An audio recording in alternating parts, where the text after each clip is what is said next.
Chapter 46. On the fourth floor of the school office building, Principal Chen walked out of the office with a white-haired old man as he said, "Uncle, don't worry.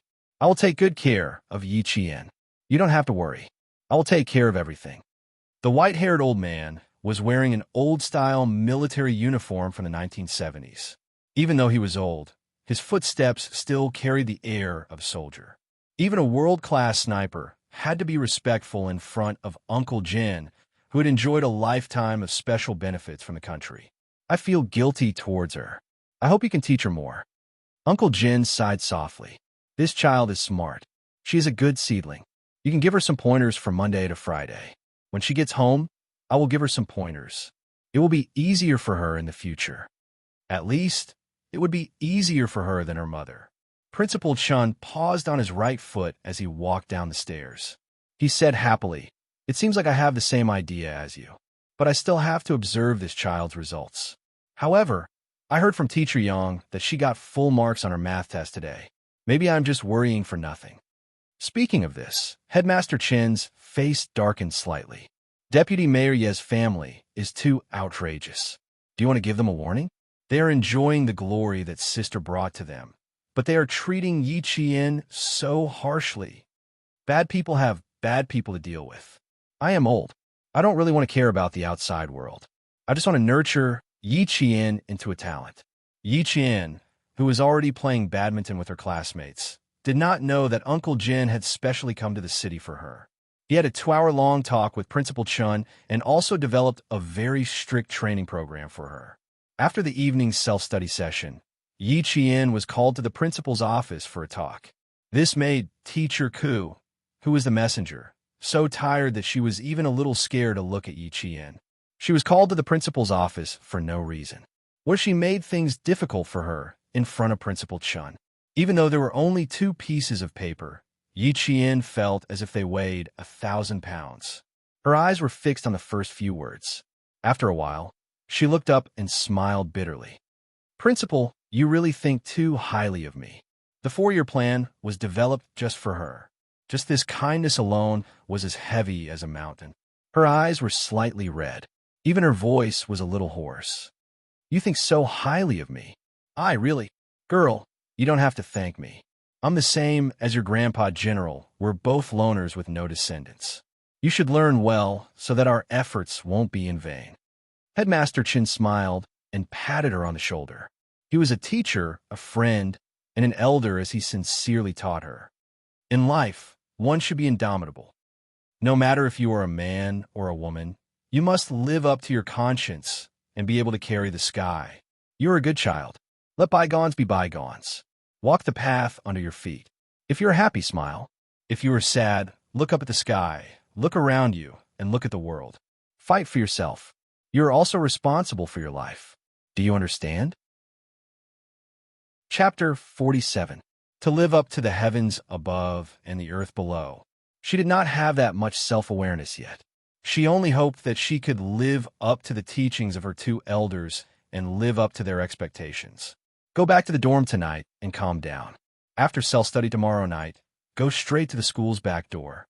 I'll pick you up. She knew that the road ahead was difficult, but she was fearless. Principal Chun admired this kind of Yi Qian.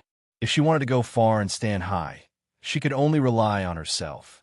This child had a clear mind. Principal Chen admired Yi Qian's self-improvement. In the face of the current, she also maintained a calm mentality. From how she handled Yi Ying's matter, it could be seen that she was very clear about the severity of the situation. On Tuesday night, Yi Qian began his first training. "Yi Qian, I'm a sniper. What I can teach you is all the experience I've accumulated in my career as a sniper. You still have a choice now. Retreat or advance. I'll give you 1 minute to consider." In the dimly lit training room, Principal Chen stood in the darkness like a leopard roaming in the night. Even though his voice sounded old and weathered, it was impossible to ignore the murderous aura around him. Sniper. Under the dim light, Yi Qian's entire body trembled slightly. It turned out that this seemingly amiable principal was actually a sniper. No wonder No wonder he exuded a murderous aura that made people feel fear from the bottom of their hearts. He pursed his lips and suppressed the trembling in his heart. His calm gaze was like an ancient well without ripples in the dim light. He said calmly, "There's no choice. I can only advance. I will never retreat."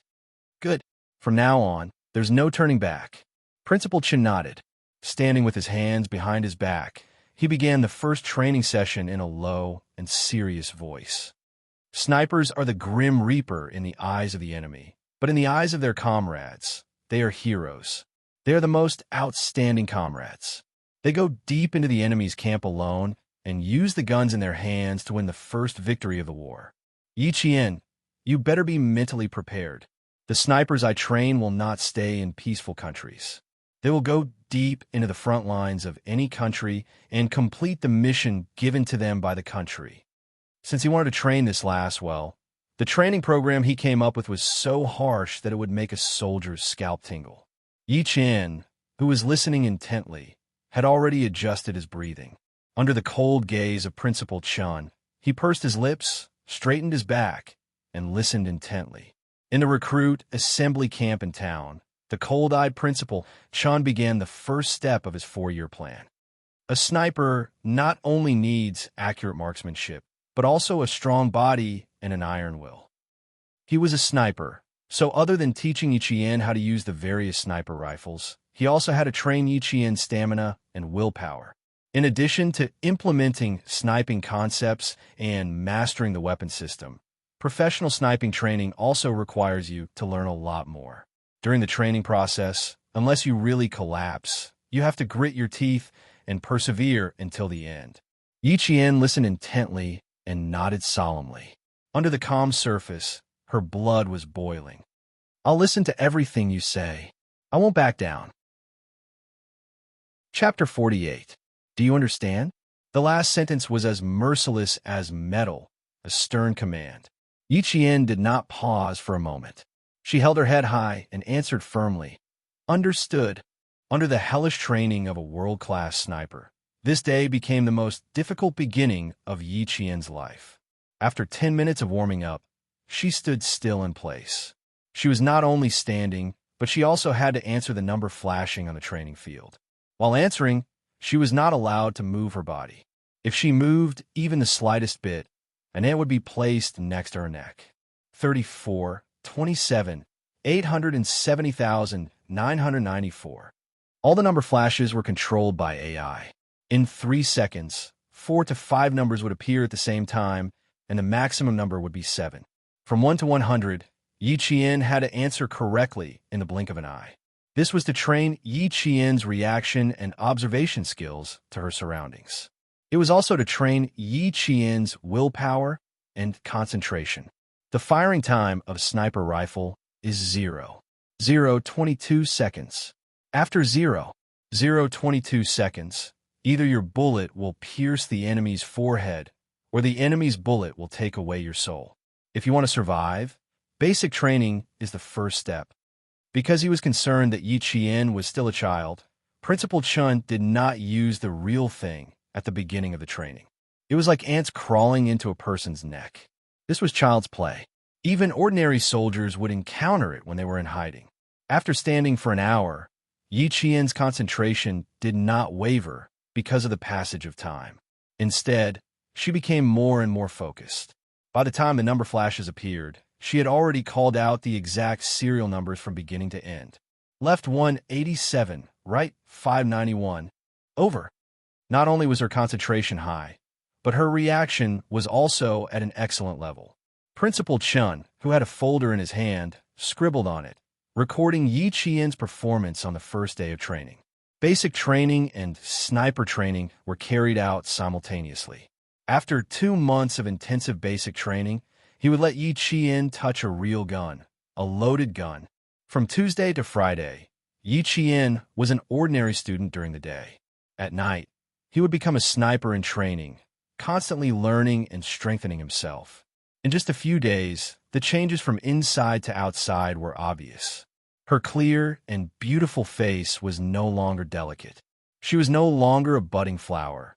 but a pine tree that could withstand the scorching sun and the torrential rain. That kind of change was not something that could be seen at a glance. It was like the spring rain that moistened things silently. By the time you noticed it, everyone would have already gotten used to Yi Qian. Yi Qian, who had returned to the village after Zhou Weiwei, ran down the mountain. He slowed down and walked step by step until he reached Uncle Jin. It's an improvement from last week. You're 3 minutes faster. Not bad. Uncle Jin took a puff of his hookah and put the stopwatch in his pocket. He looked at the hard-working girl in front of him and said in a kind voice, "Don't rush it. Let's take it slow." Chapter 49. It's good that you understand. Learn from Principal Chun at school. He's very capable. Grandpa is old, so there's not much I can teach you. Grandpa Jin put the hookah on his waist and smiled at Yi Qian, who was wiping his sweat. Let's go. I'll take you to a nice place. You'll like it. Yi Qian quickly put the towel around his neck and picked up the bucket of water. He followed Grandpa Jin with steady steps. His laughter was clearer than the birds in the bamboo forest. Where are we going, Grandpa? You haven't had breakfast yet. Shall we go back and cook some noodles? No need. There'll be food when we get there. Put the bucket down. We'll bring it back tonight. Grandpa Jin walked with a smile. The 70-year-old man walked in the mountains with steady steps. Even the young men would admit defeat. The back of the mountain was a large bamboo forest. The morning mist shrouded the forest, making it look like paradise on earth. Grandpa Jin stopped in front of a cellar used by every household in the village to store sweet potatoes. He ordered Yi Qian, "Girl, open the door of the cellar." For as long as Yi Qian could remember, there was a cellar in his house. But he didn't expect this. There was a completely different world behind the cellar. Be careful. Don't be afraid. Follow Grandpa. Walking in the dark tunnel that seemed to lead deep underground, Yi Qian touched the dry stone walls with both hands. The shock in his heart was no less than the shock he felt when he was reborn. He also understood how those soldiers came to the house from time to time. It turned out that they all went through this long tunnel in the mountains and directly entered the village without alerting any of the villagers. The tunnel was quite long. After walking for about half an hour, Yi Qian could faintly see the entrance of the cave. Half an hour. It was a few thousand meters long. Such a large project, yet the villagers didn't notice. Close your eyes for a while. Don't let the light hurt you. Standing at the entrance of the cave, Grandpa Jin reminded Yi Qian kindly, "Open your eyes in 3 minutes." When Yi Qian got used to it and opened his eyes again, he saw the troops hidden in the depths of the mountains. They were close at hand. After coming out of the cave, they walked down the mountain. Another half an hour later, they arrived at a road paved with asphalt. Beside the road, there was a white banner with red words, "Restricted area for troops." 400 meters away, there was an iron-tipped protective net. Behind the net was an iron-tipped gate. Inside and outside the gate, there were 4 armed soldiers standing guard. He then looked into the depths of the forest and saw the sentry post hidden in the depths of the trees. This place was heavily guarded, and under Grandpa Jin's lead, he was actually able to enter so easily. The soldier with the gun walked over and saluted Uncle General. It was a routine check of his identity. The sound of a car came from the front. A very ordinary car came from afar and stopped steadily in front of the sentry post. The left and right car doors opened at the same time. As the car soldier handed over his ID, the young soldier who jumped down from the front passenger seat strode out of the sentry post towards Yi Qian. "Grandpa Jin, you're here." The young soldier in the military uniform smiled and saluted Grandpa Jin. "I'm afraid I have to go back on my promise from last time. The school called me urgently, and I need to go back. I can only come back later." Chapter 50. Yi Jian's dark eyes narrowed slightly when he walked over. She stood beside him without saying a word. Xia Jinyuan, who was talking to Uncle Jin, secretly glanced at Yi Qian and frowned slightly. Why does this little girl like to shrink back whenever she sees me? Could it be that he had really scared her that day at school? Sure, of course. Xia Jinyuan replied to Uncle Jin with a faint smile. He glanced at Yi Qian again and said politely, "Uncle, I'd like to have a word with Yi Qian in private. Is that okay?" Uncle Jin wasn't surprised that Xia Jinyuan knew Yi Qian. After all, the little girl was the one who helped arrest the three suspects. Under the old man's smile, Xia Jinyuan smiled as he looked at Yi Jian, who was staring at him coldly because of his words. His thin lips were already slightly curved. Under the morning sun, the handsome face under the military cap looked even more noble and elegant. Even when he smiled, there was a hint of laziness in his smile. Student Yi Jian, I still have a few words to tell you about the school. Please, go ahead, little girl. Xia Jinyuan swallowed the words that were about to come out of his mouth. Instead, he turned around and walked in the direction Xia Jinyuan was pointing at. She didn't like to have too much interaction with this kind of dangerous man. She couldn't see through him, and she was used to keeping a distance from people she couldn't see through. I'm sorry for my probing at school that day, but I hope you can understand our position, he explained in a low voice. His low voice was elegant and luxurious, like the sound of the strings of a zither. You don't have to be afraid of what I'll do to you. There won't be any surveillance or surveillance. Afraid? It seemed that this major had misunderstood.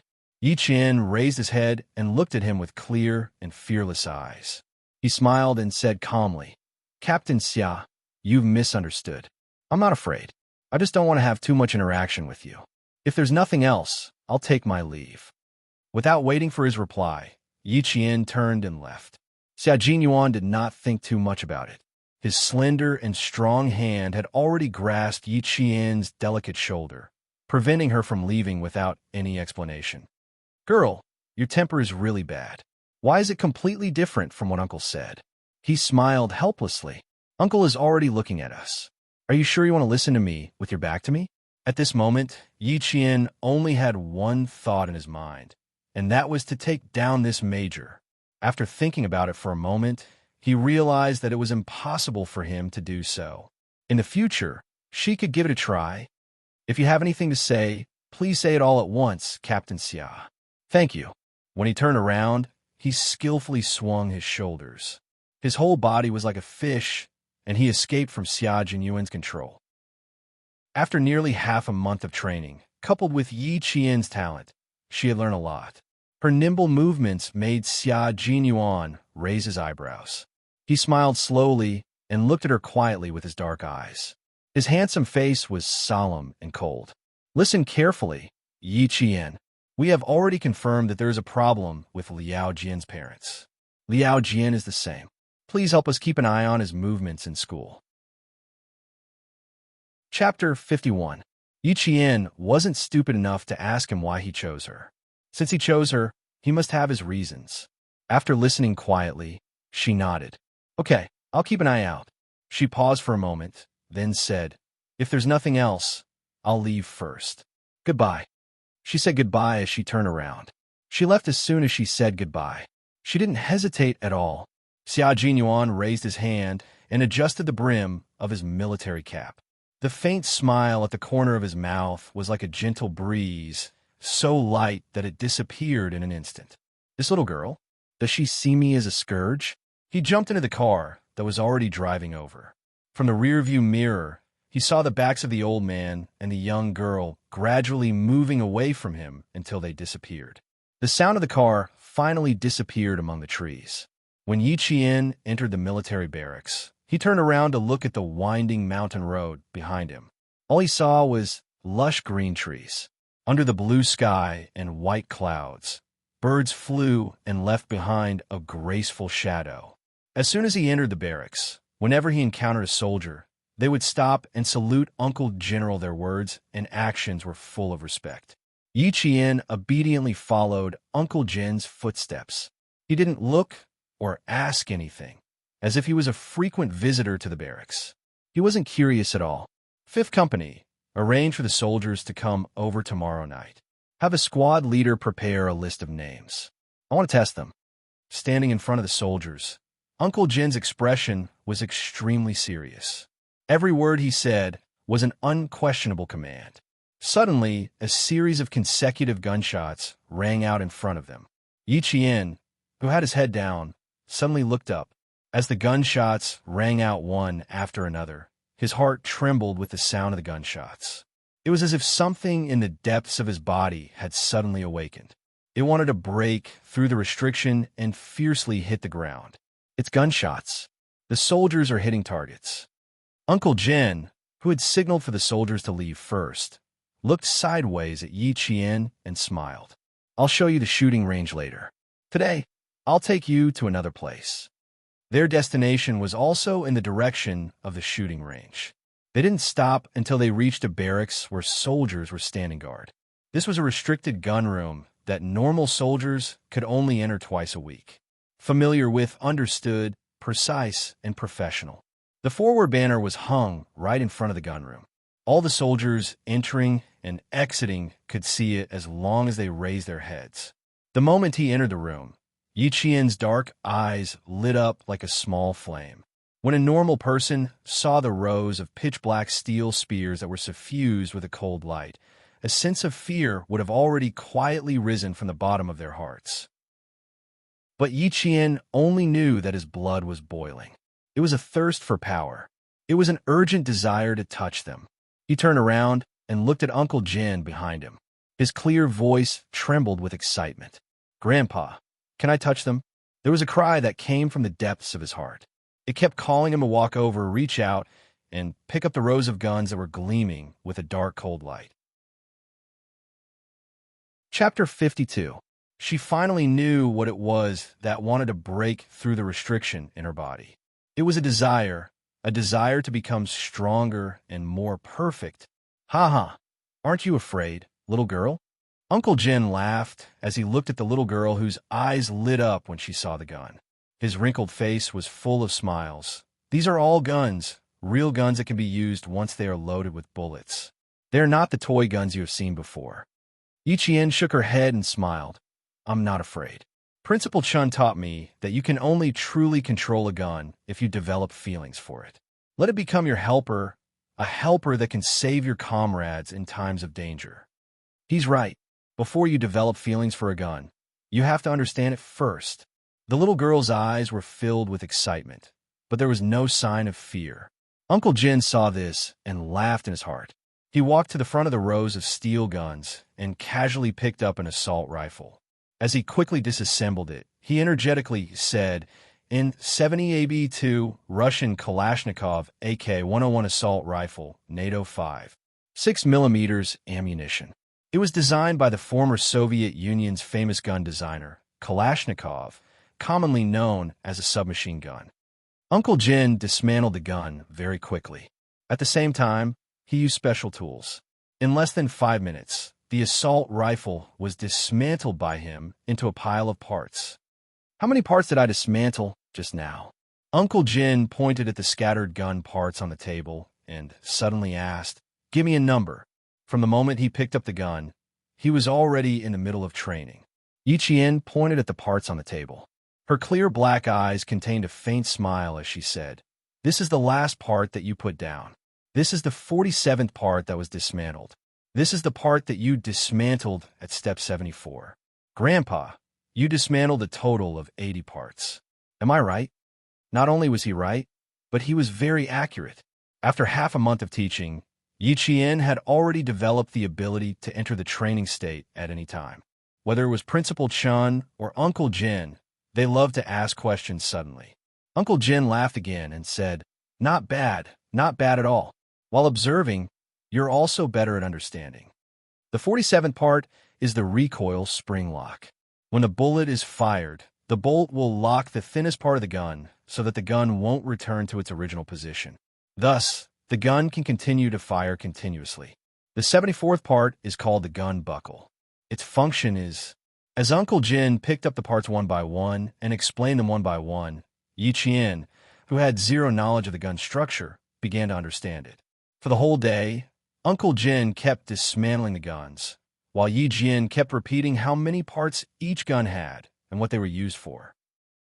Assault rifles, shotguns, semi-automatic pistols, manual rifles, revolvers. Not only had she touched a series of firearms, but she had also disassembled them herself. She had a deeper understanding of them. Revolver, ejector lever, central spring, rebounding block lever, camera body. Yi Jian mumbled as she walked towards the classroom with her textbook in her arms. She recalled the knowledge she had learned yesterday and this morning over and over again in her mind. Chapter 53. And Jiasin chased after Yi Qian from behind. She had already called out to him several times, but there was no response. She couldn't help but feel worried. Just as she was about to catch up, Yi Qian sensed something and looked back. He happened to see the worry on her face clearly. "What's wrong? You don't look too good." "No, I called out to you 3 or 4 times, but there was no response." I got mad. Yi Qian's smile was still bright and beautiful. There was no change in his expression, and Jiasin secretly let out a sigh of relief. "Sorry, I was studying and didn't hear you." Yi Qian saw her expression and calmly waved the book in his hand. He smiled and said, "Once the holidays are over, the midterm exams are coming up. I have to hurry up and study." There was no time at night, no time on Saturday, and no time on Sunday. She could only squeeze in time to study for the entire semester. That's right. Yi Qian was studying for the entire semester, not just what he had already studied. And Jiasin's worries were swept away. She giggled and said, "Okay, it just so happens that I also need to study. After the evening's self-study session, let's each do 10 questions in the classroom before we go back to the dorm." She waved the test papers in her hand and looked at Yi Qian with a pleading expression. "Do me a favor and finish this test paper with me. My mom bought it. Was this what you were worried about?" Yi Qian took the 2 sets of test papers from her hands and casually flipped through them. He smiled at her and said, "These are very simple questions. What's there to worry about? Listen, Ying, listen. Some people just don't know the immensity of heaven and earth." Xie Sifeng's cold voice came from behind her. She mocked, "Does she really think she's that great?" And Jiasin stopped in her tracks. She tugged on Yi Qian's sleeve and said in a low voice, "She took half a month off. Isn't she afraid that she won't be able to keep up? She's the one who thinks she's infallible." She was referring to Ying, who took 2 weeks off. Based on my understanding of her, taking half a month off is definitely not a break. Yi Qian didn't turn around. He smiled faintly and said, "Teacher Ko has to leave the school during the lunch break." He even brought along the math teacher from class 3. Guess where the 2 teachers are going? And Jiasin immediately thought of something and exclaimed, "It can't be." "Of course. So, classmate and work hard." Yi Qian raised his eyebrows and smiled, ignoring the stares coming from behind him. Ying had always been smart. How could she lose her final advantage in school? At this moment, Ying coldly retracted her gaze. At the same time, she pursed her lips tightly and lifted her chin slightly. She said to Xie Sifeng, "Why do you care about her? What will happen to arrogant people?" "That's right. What would happen to an arrogant and complacent person like her?" Yi Qian, who had walked to the door of the classroom, turned around and smiled at her. The corners of his mouth curved into a cold sneer. "Ying, I will crush your pride with my own hands." Their gazes met. They were like fire and water. Ying, who only dared to return to school after half a month of peace, secretly gritted her teeth. No matter how angry she was, she had to endure it. After a series of suppression, Ying finally understood that from now on, Yi Qian would never listen to her obediently. And she could no longer threaten Yi Qian with words like, "If you dare to do better than me, I'll kick you out of my house." Chapter 54. There was still half an hour before the evening's self-study session. Most of the students in the class had arrived. They gathered in groups of 3 to 5 and had endless topics to talk about. Yi Qian and Jiasin entered the classroom. A few students who had gathered to discuss the test immediately said, "Did you do the last geometry question? It's so difficult. I can't do it at all. Don't ask me. I didn't do it." And Jiasin put down her bag and said domineeringly, "I don't know how to do it. I didn't do it. It's that simple." "No way. You didn't even do it. Yi Qian can do it. Look for her."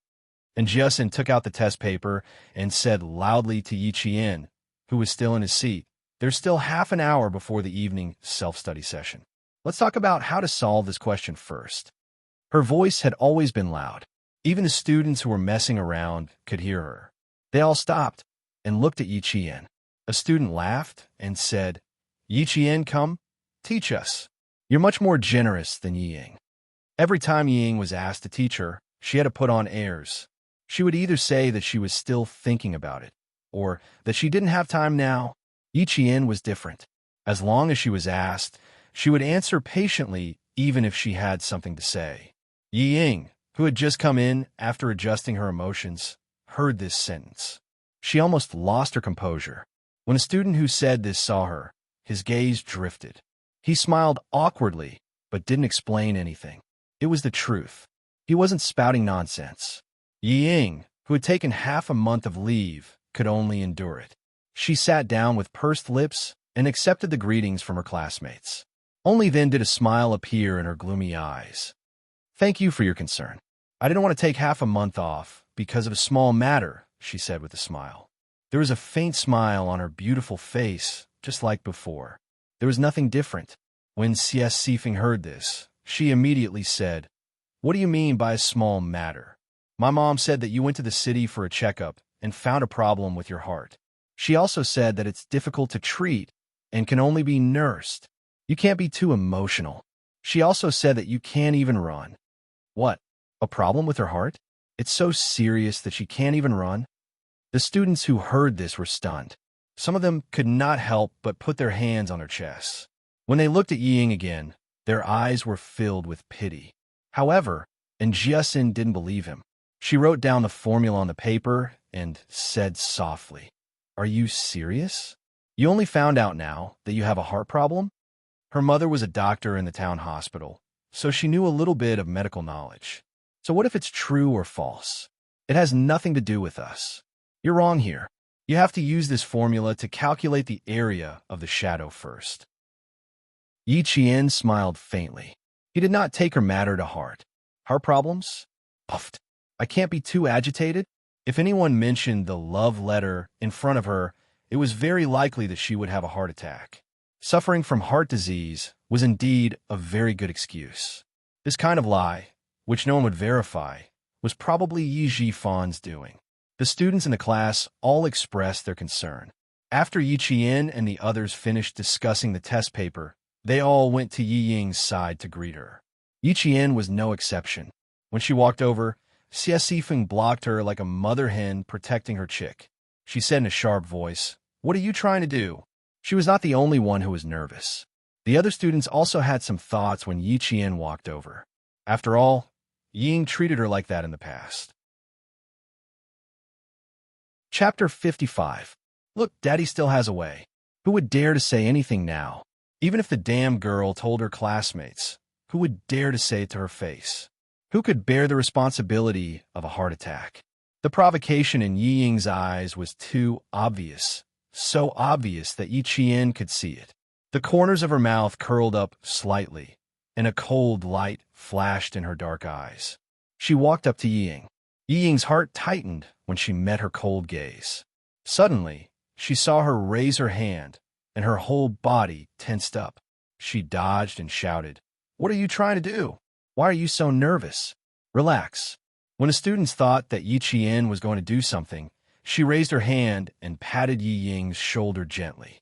She said in a clear voice, "Take care of your body. Don't get angry so easily." Phew! So she didn't want to hit Yi Ying.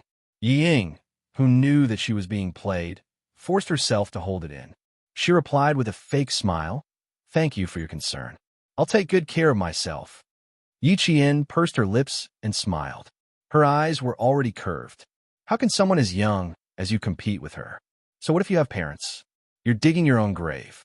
Under everyone's gaze, Yi Qian leaned over and whispered into Yi Ying's ear, whose whole body was tense. "Let's take it slow. Don't be so nervous.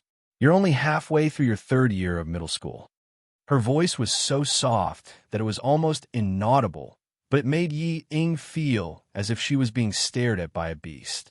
The hand that was still on her shoulder felt like it weighed 1,000 pounds, making it difficult for her to breathe.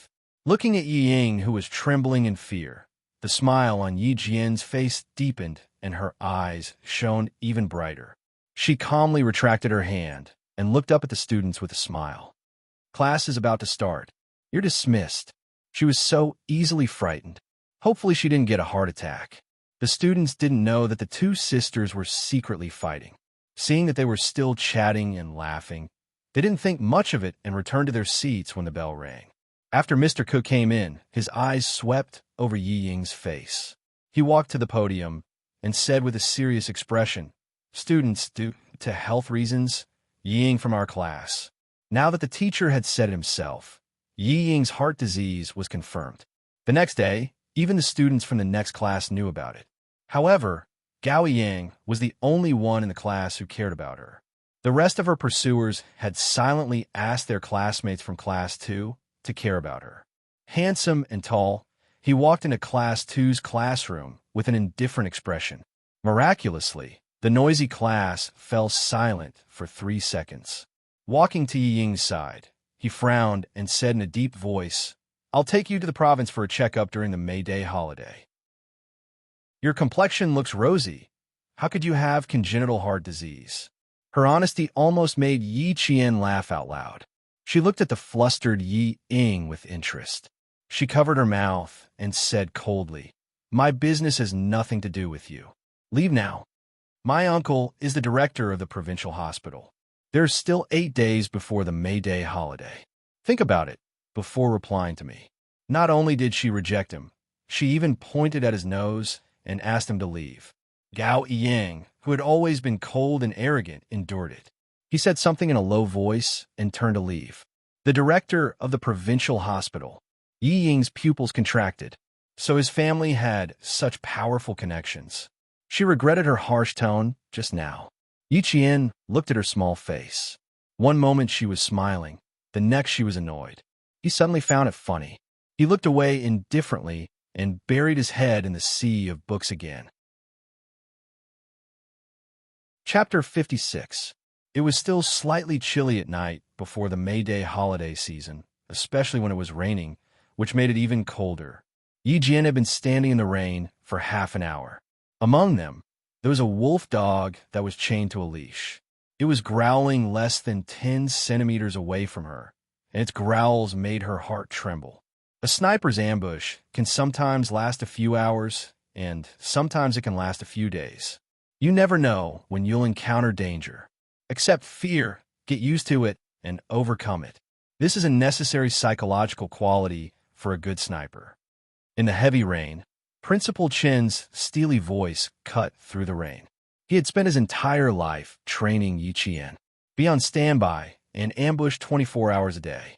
You'll face wind and rain, lightning, blizzard, and scorching sun. Learn to ignore the effects of nature and the environment on you. That way, you won't waste a single bullet. The rain was getting heavier, but his words were like a heavy drum in the rain that struck Yi Qian's heart. If you want to see the rainbow after the storm, you must first be able to withstand the baptism of the storm. Yi Qian stood motionless. The wolfhound treated her as an intruder and growled madly. The chains rattled as if it would break free and pounce on her in the next second. It wasn't that she wasn't afraid, but that she was afraid and had no way to retreat. If she swayed, even a little, she would be pricked by the steel needles at her feet and bleed. In Principal Chen's words, if you retreat, your comrades will be the ones bleeding. Remember, once you pick up a sniper rifle, you have no way to retreat. You must complete the mission beautifully and eliminate the target. If you don't want to bleed or sacrifice your comrades, then you must become stronger. After an hour of standing in the rain, Yi Qian felt as if her legs didn't belong to her anymore. Principal Chen walked over with a towel and slowly squatted down. He looked kindly at Yi Qian, who had fallen into the rain because of her weak legs. He said slowly, word by word, "Girl, you chose your own path. Walk it with blood and tears in your eyes. Only then will you be able to welcome your peak." He gently placed the towel on Yi Qian's head and sincerely taught her, "You will be brighter than a flower in a greenhouse. You will grow little by little under the sun, without your parents to protect you. Believe me, my child, you will live a more exciting life than anyone else." Principal Chen had already heard about what happened during the day. He had been silent for a long time before he added tonight's training. He was telling Yi Qian that she was different. You relied on your own 2 hands to get what you want. That is your true ability, and no one can replace it. Yi Jian, who had caught her breath, raised her head. Her eyes were as bright as a mirror after being washed by the rain. They were so clear that they could reflect the beauty and ugliness of everything. Raising his hand, Zhang Xian wiped the rainwater off his face. Under the gaze of the elder, he smiled and said, "I will persevere on, not for anyone else but for myself. Don't worry, I, Yi Jian, will never give up halfway on the path I've chosen, nor will I let difficulty surpass me." With a sharp sword in hand, she would cut through the difficulties, cut through the thorns, and walk on a broad path. Headmaster Chen laughed out loud and said, "Good," 3 times in a row. He stood up and said, "Good child, you are fearless and magnanimous. Ying is no match for you." Chapter 57. Principal Chen thought for a while, then nodded with a smile. "If that's the case, then all the more you have to work hard. Go change in the hot water room. I have something to do in the front. Tonight's training will end early." She had been in the rain for an hour. After all, she was still growing. If she rushed it, it would hurt her body. When Yi Jian came out of the hot shower, she saw Headmaster Chen talking to a middle-aged man in his 40s in the training room. He was wearing a short-sleeved shirt and a pair of perfectly ironed black trousers. He was talking in a low voice. "Come, girl, let me introduce you to this uncle." Principal Chen waved at Yi Jian, who had already put on her school uniform. "There's something I'd like to ask your opinion on. What do you think?" The middle-aged man was obviously from a military background. He smiled and sized up Yi Jian. After nodding slightly, he said to Principal Chen, "I've been observing you for a while. This child is indeed a hard-working one." Yi Jian hurried over and greeted him politely, "Uncle." Then she heard him say with a smile, "Just now, Headmaster Chen said that it's not very convenient for you to live in the dormitory now. If you go back at 11 o'clock every night, it will more or less affect your classmates in the dormitory. See if you can consider moving out." Move out? Yi Jian was stunned. She had indeed considered moving out. Especially after seeing Ying today, she wanted to move out even more. She hadn't thought of a plan yet, but Principal Chen had already arranged it for her. The feeling of being cared for and cared for by an elder was really good, really good. "I've thought about moving out, but now I'm still thinking." Before she could finish, Yi Jian suddenly looked up at Principal Chen, then at Uncle Yang. Her eyes were filled with joy. Principal Chen knew that she had guessed it. He laughed and patted the middle-aged man's hand. "Commander Yang, I'll have to trouble you to take care of this child for the next 1.5 years. You're too polite. It's rare that you need our help. This matter is settled. As long as the child is willing, you can rest assured on our side." Battalion Commander Yang repeatedly waved his hands. He was ashamed to accept Principal Chen's gratitude. "She's staying in a room with a separate bathroom and balcony. She's still a student. How about this? I'll add a bookcase and a desk lamp for her tomorrow. What do you think? You arrange it, you arrange it." Seeing that Yi Jian had considered everything thoroughly, Principal Chen was even more relieved to let Yi Jian live alone in the recruit assembly camp. Not only was it safe here, it also wouldn't attract any attention. Yi Jian didn't know how many times his eyes reddened. He bowed deeply to Battalion Commander Yang. "Thank you, Uncle Yang. I won't cause you any trouble." Before he could bend his waist completely, Battalion Commander Yang's strong hand had already reached out to stop him. He said in a low voice, "You're too polite, kid. Remember, we soldiers are indomitable. Straighten your back." More than one person had told Yi Jian that no matter what, he had to straighten his back and never bend his waist easily. By the time he returned to school, it was already 11 at night. Yi Jian gently pushed open the door to the dorm. Dai Qing's brows furrowed slightly. In order to make it easier for the dorm management teacher to check on the dorm rooms, all dorm rooms were not allowed to be locked from the inside. But tonight, it was locked from the inside. Chapter 58. Yi Jian didn't knock on the door. His dark eyes stared at the closed door, a cold smile spreading from the corner of his mouth to the depths of his eyes. "Very good." She started to make small moves as soon as she comes back. Without knocking, he turned around and went straight to Njiesen's room. "What? Lock the door? How dare she?" Njiesen's face flashed fiercely under the covers. She gritted her teeth and said, "She's a piece of trash. She's been picking on you since she came back."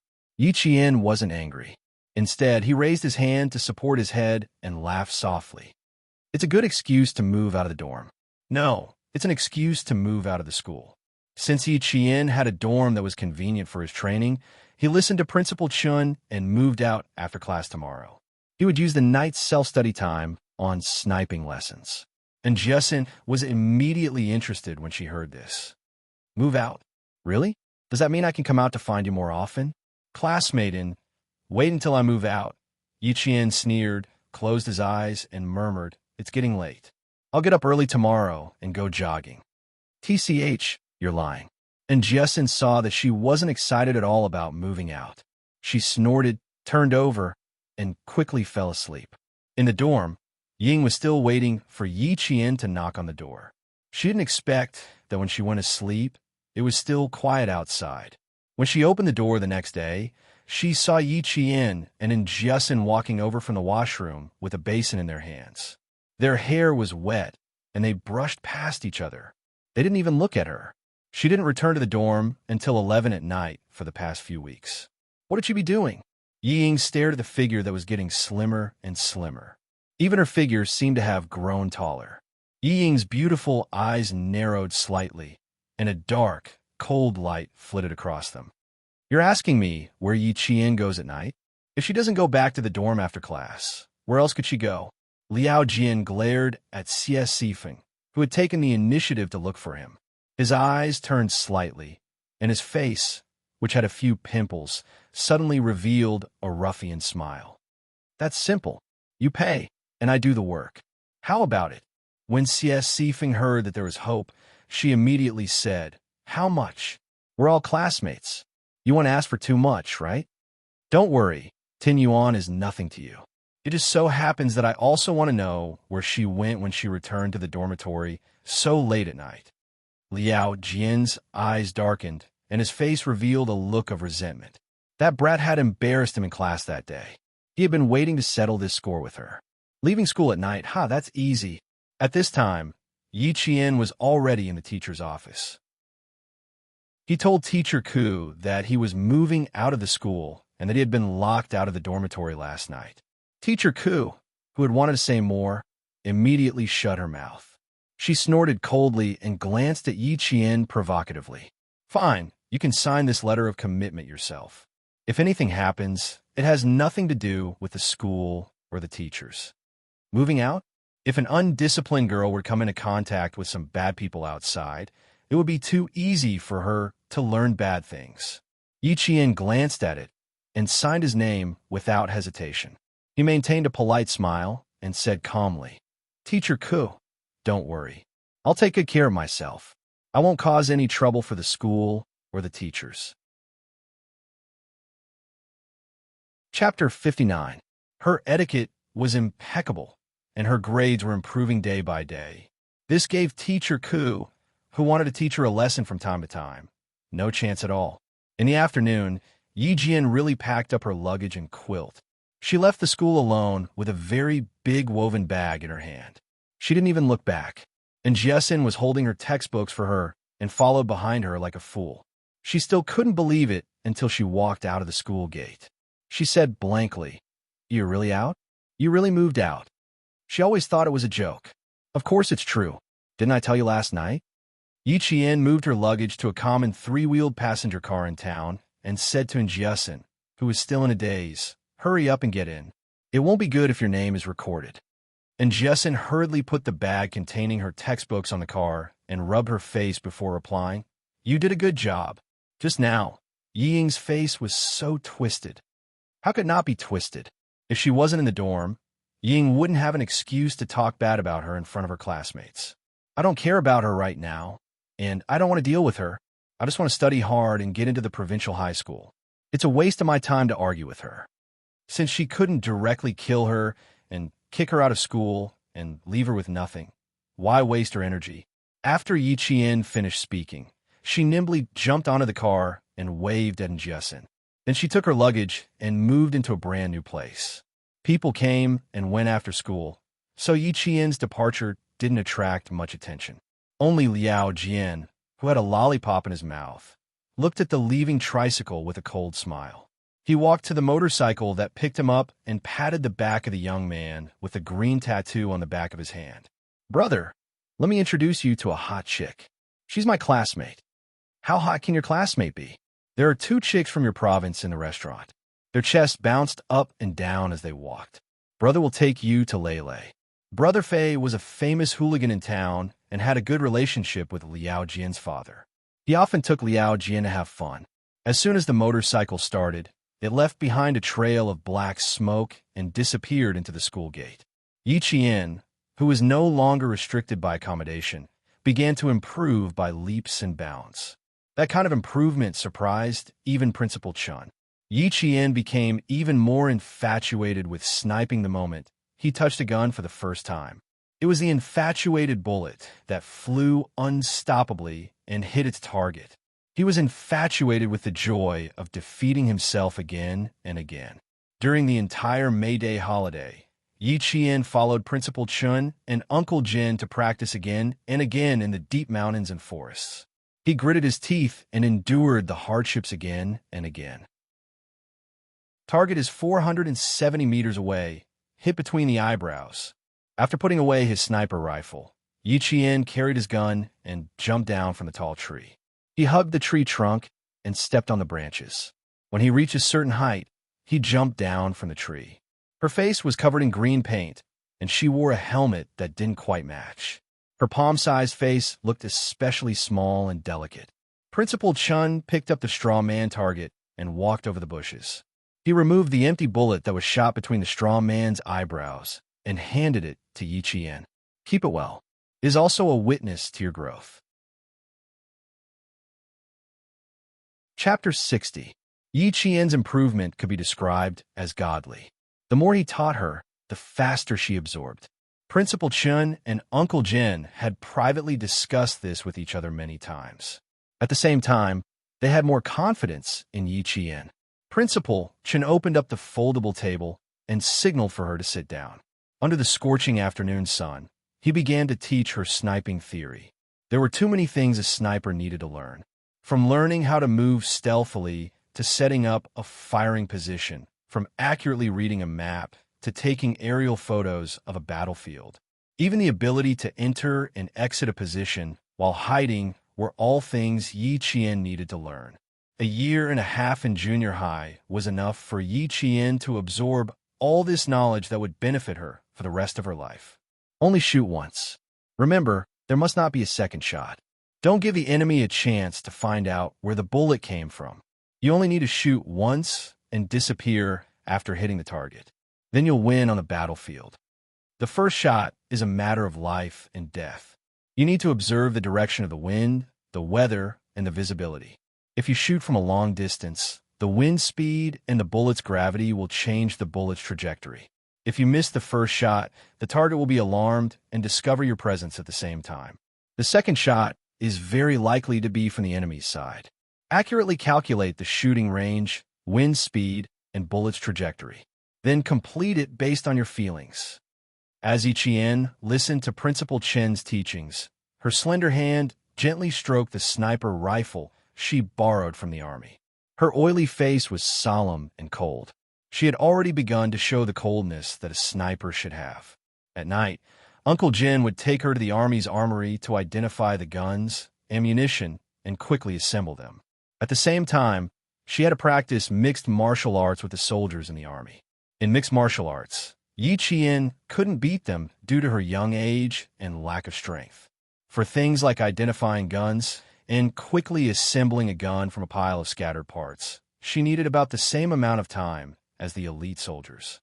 The M16A3 assault rifle has the same appearance as the M16A4, but the biggest difference is that the biggest feature of this rifle is that it has made a big change to the mechanical sight of the Amarlet M16 series. So, Yi Qian waved the assembled M16A3 assault rifle in his hand and smiled at the soldier who was competing with him. "So I won. You're not holding an M16A3, but an M16A4 semi-automatic rifle." He raised his hand and aimed. The loaded M16A3 3 semi-automatic assault rifle fired the first bullet. With a bang, the bullet hit the red circle in the center of the target. The soldier who lost weighed the assault rifle in his hand as he watched Yi Qian, who was still a student, shoot the first bullet in a dashing manner. The recoil from the bullets did not affect her professional shooting posture, which was impeccable. He put down the gun in his hand. He was truly convinced of his loss. Even if he wasn't convinced, he had no choice. There was a round of applause. He smiled at Yi Qian and said, "I admit defeat. Unfortunately, you're not even 18 yet. Otherwise, we could still meet at the military tournament. I was opportunistic this time. Compared to you guys, I'm still far behind." Yi Qian's opportunistic remark was based on her own memory. The elite soldier in front of her had been able to accurately and quickly assemble a gun, even while blindfolded. Chapter 61. At night, Yi Qian would run with the soldiers, assemble, and train their posture. At 5:30 in the morning, she would do morning exercises in mixed martial arts. Here, Yi Qian was like a real soldier, blending in with the troops. Yi Jian was like a role model when she came up to inspect the military posture and military etiquette. She made the veterans feel that they should work harder to succeed. She stood like a pine tree, sat like a bell, and walked like the wind. From her body, one could tell what the most standard military posture was and what the most qualified posture was. You're just short of a military uniform. After the morning training, the young soldier smiled at Yi Qian, who was the same age as his sister. He pointed at her uniform and said, "This uniform doesn't suit you." Yi Qian, who spoke and acted like a soldier, wearing a uniform, was indeed a little strange. Wearing a uniform that gave off the vibe of a military uniform. Wasn't that strange? Yi Qian was still sweating. She wiped her sweat with her sleeve and said with a bright smile, "I promise to wear a military uniform when I'm 18. Her goal was to get into the military's Tsinghua University, the University of Science and Technology of China. It'll take another 4 years. After 4 years, we'll all be discharged." After the soldiers laughed, they felt a little sad. The troops were made of iron, but the soldiers were like water. After 4 years, the recruits here would have changed 4 rounds. Yi Qian looked at them, her dark eyes shining like diamonds under the sunlight. She gently shook her head and said slowly, "No, in my heart, you're like the sun that never sets. You'll never be discharged. 10 years from now, in my memory, you'll still be wearing a military uniform. You'll still be indomitable men." Under the sunlight, her face was beautiful, and her voice was clear and melodious. Her voice and her smile were like the gurgling spring water in a mountain stream, flowing into the hearts of good men. "We're all looking forward to seeing you in a military uniform in 4 years. Come, let's give you a high five." The leader was a squad leader. They were all scouts who had trained in mixed martial arts. Their tanned faces were serious when they were on duty, but when they were resting, they were like the brothers next door, taking care of Yi Qian. In the sound of applause, Yi Jian ended her May Day holiday in the army. After the summer vacation, she would come back again and spend another unforgettable military life with this group of adorable and respectable soldiers. By the time they returned to town, it was already close to 5 in the afternoon. Principal Chen smiled as he took out a $50 bill and said to Yi Qian, "Go, girl, buy a caddy of pork belly and come back. Let's have a drink together tonight." His heart was filled with joy. He was even happier than if he had found a treasure. Yi Qian took the money and said happily, "Braised pork, braised grass carp. They are all your and Grandpa's favorite dishes. You have a good memory. Hurry up and go." Uncle Jin also laughed out loud.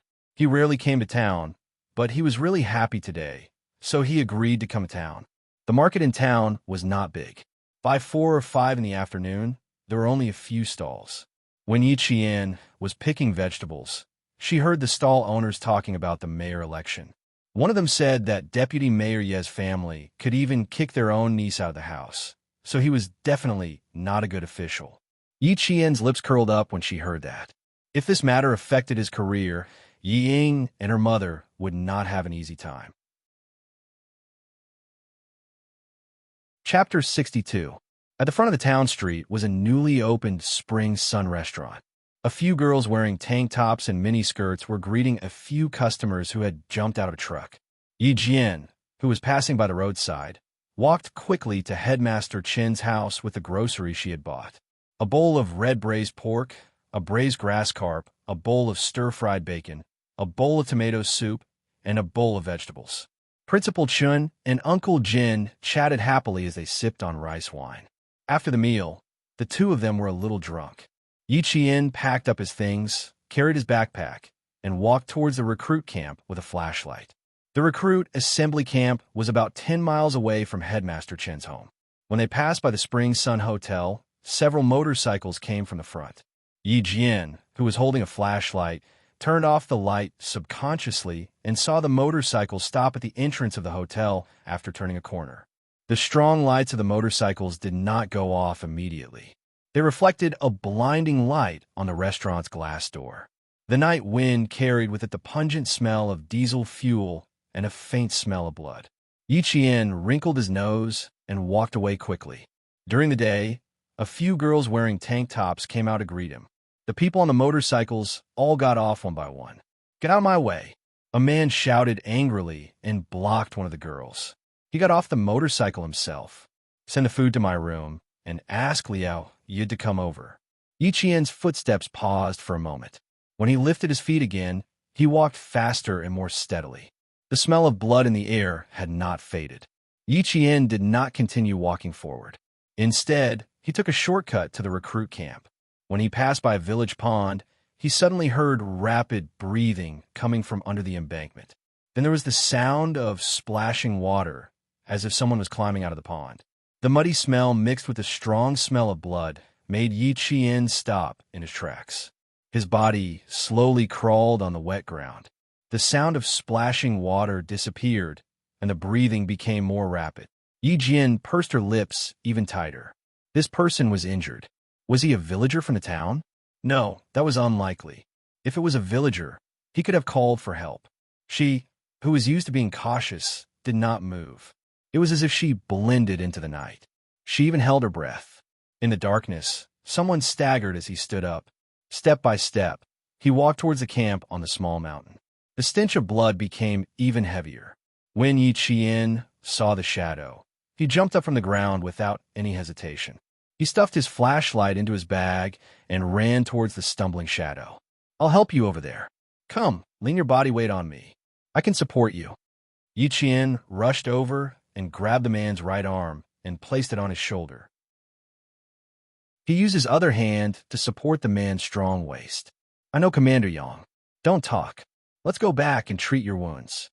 After being in the army for so long, he was familiar with the aura emitted by the shadow. It was the aura of a soldier who was calm in the face of death. Chapter 63. When he heard that the young lady knew Commander Yang, the man quietly put away his gun. When he spoke, his voice was already so weak that it was almost inaudible. "Young lady, quickly run over and tell Commander Yang that the target has been alerted. We'll be there soon. Don't talk. Save some energy for when we see Commander Yang." Yi Jian's face was cold and gloomy. The 1.8-meter-tall soldier was leaning on her with all his weight. Her footsteps were also steady. Commander Yang was on the phone. When he heard the cold voice coming from the phone, his expression was unprecedentedly serious. "Okay, I'll immediately send troops to search. Report as soon as there's any news. The target is the #1 overseas event in the southern province. Please be careful." A deep male voice came from the other end of the phone. It was filled with boundless killing intent. "In 10 minutes, I'll arrive at Fujian town." Yi Qian appeared at the camp's sentry post. When the two soldiers on duty saw her, their expressions changed. One called Commander Yang to inform him, while the other ran into the camp with the injured man on his back. Inside, Commander Yang just happened to run out with the military doctor. He immediately placed the injured man on a stretcher. It's a gunshot wound on his left shoulder. He lost too much blood and fainted. The wound may be infected. It needs immediate anti-inflammatory treatment. When Yi Qian saw Commander Yang, She immediately told him all the details she knew. There's a problem with the Spring Sun restaurant. 5 foreign men came to the restaurant. One of the foreign men spoke with a Honko accent. He's injured. Honko accent. Isn't this? Commander Yang looked deeply at Yi Qian and said in a low voice, Young lady, you might have to work hard tonight.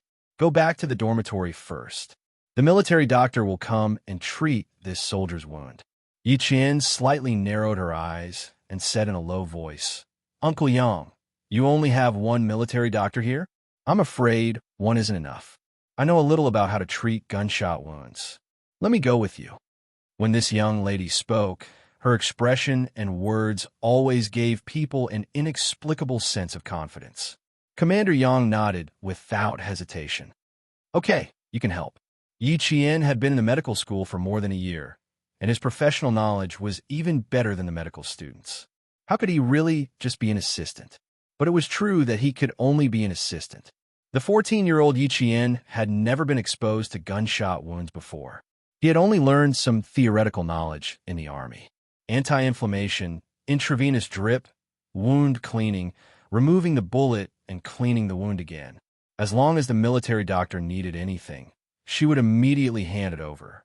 She would even use a disinfectant cloth to wipe the sweat of the military doctor who was removing the bullet. When Xia Jinyuan came in, he saw a slender figure standing by the operating table like a sentinel. When she heard his footsteps, she turned around with a scalpel in her hand and looked at him coldly. It's me, Xia Jinyuan, he said in a low voice and took off his combat helmet, revealing his handsome face. He was wearing an army combat uniform. He did not have the elegance he had when he was in the military uniform. Instead, he walked in with the cold air of the dark night, filling the infirmary with the murderous aura of a powerful army. Yi Qian let out a sigh of relief. So it was him. The military doctor was doing a thorough debridement of the devitalized tissue in the contusion area of the wounded soldier's shoulder. Without looking up, he said to Yi Qian, Left camera, prepare the one-time pulse debridement and rinse device. Yi Qian, who only met his gaze, immediately passed the left camera to the military doctor. At the same time, he prepared the one-time pulse debridement and rinse device. After the bullet was removed, he would immediately rinse the wound to prevent anaerobic infection. Chapter 64.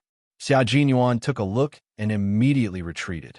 He said coldly to Battalion Commander Yang, The situation is stable for now.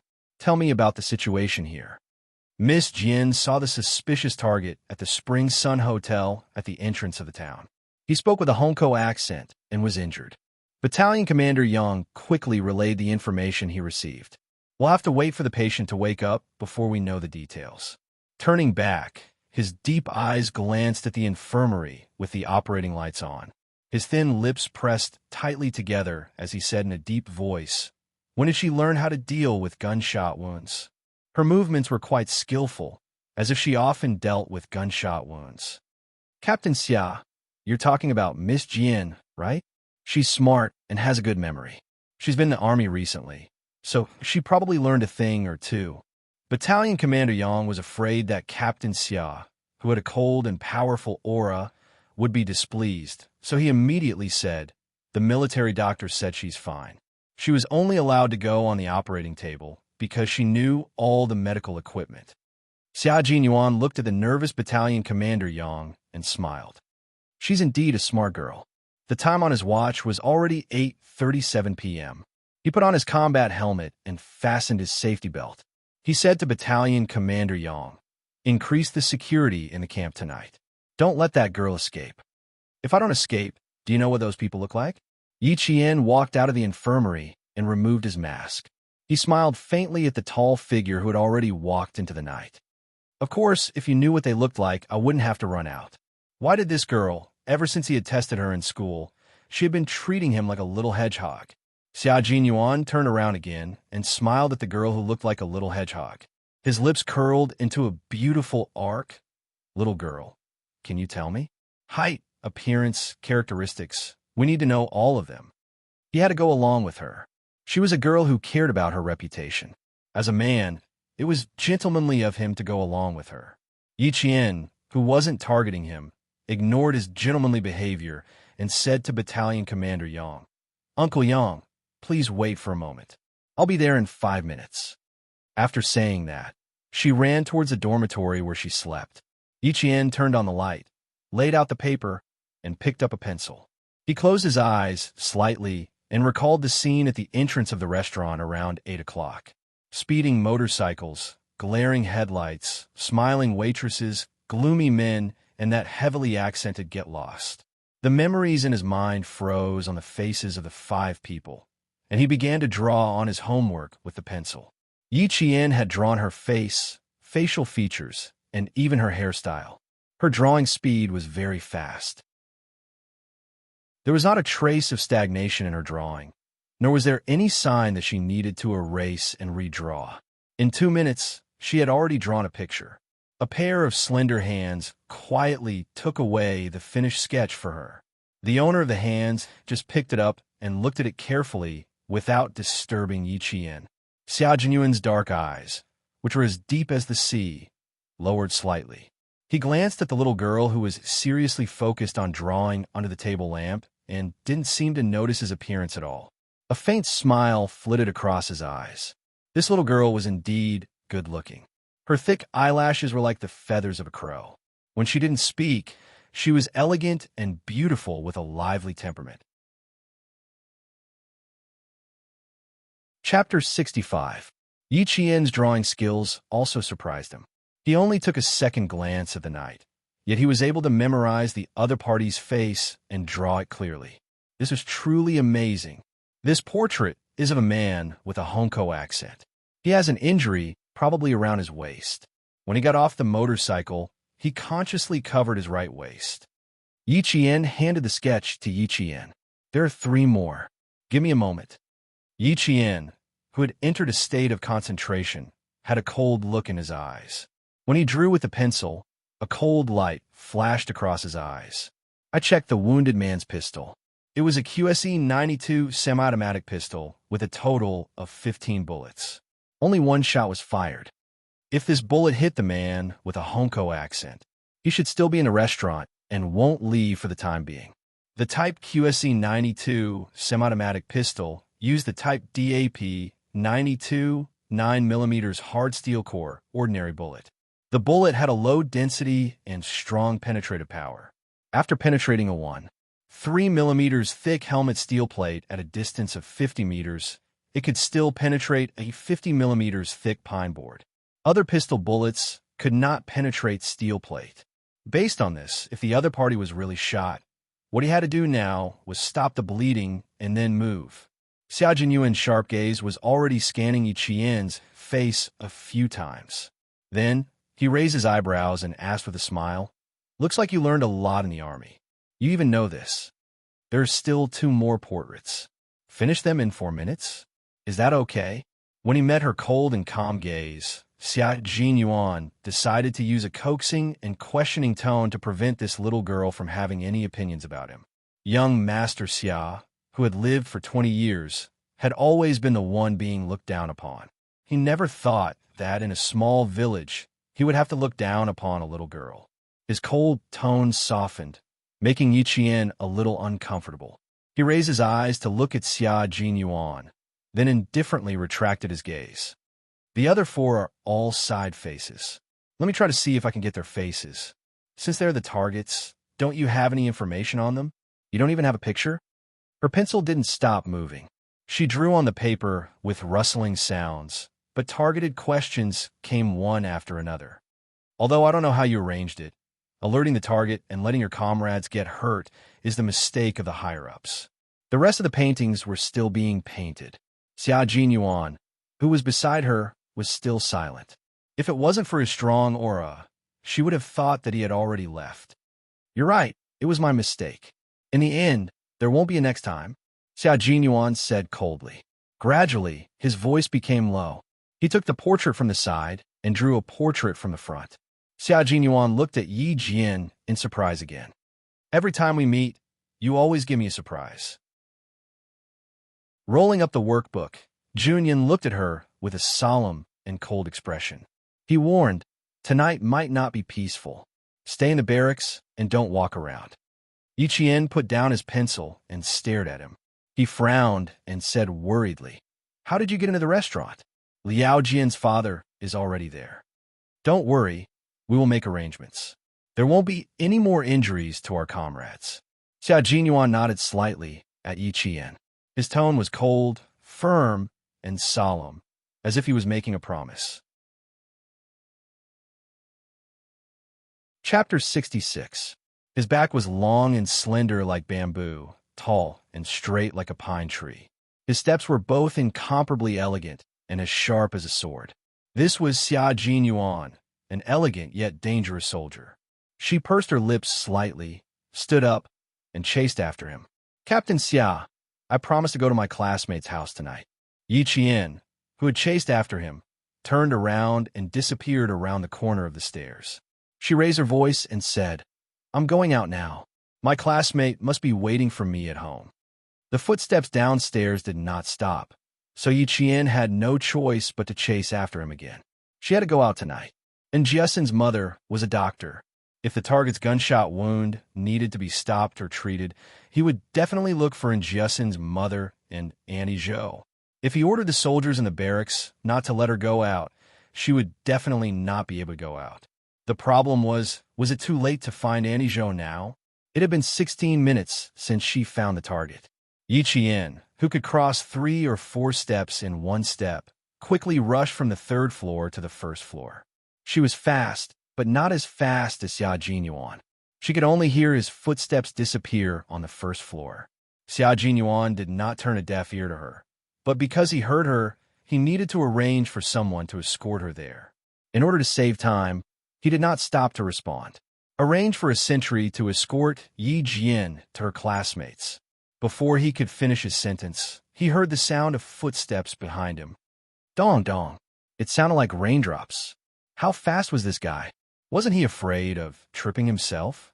Xia Jinyuan, whose face had turned cold, did not finish his order.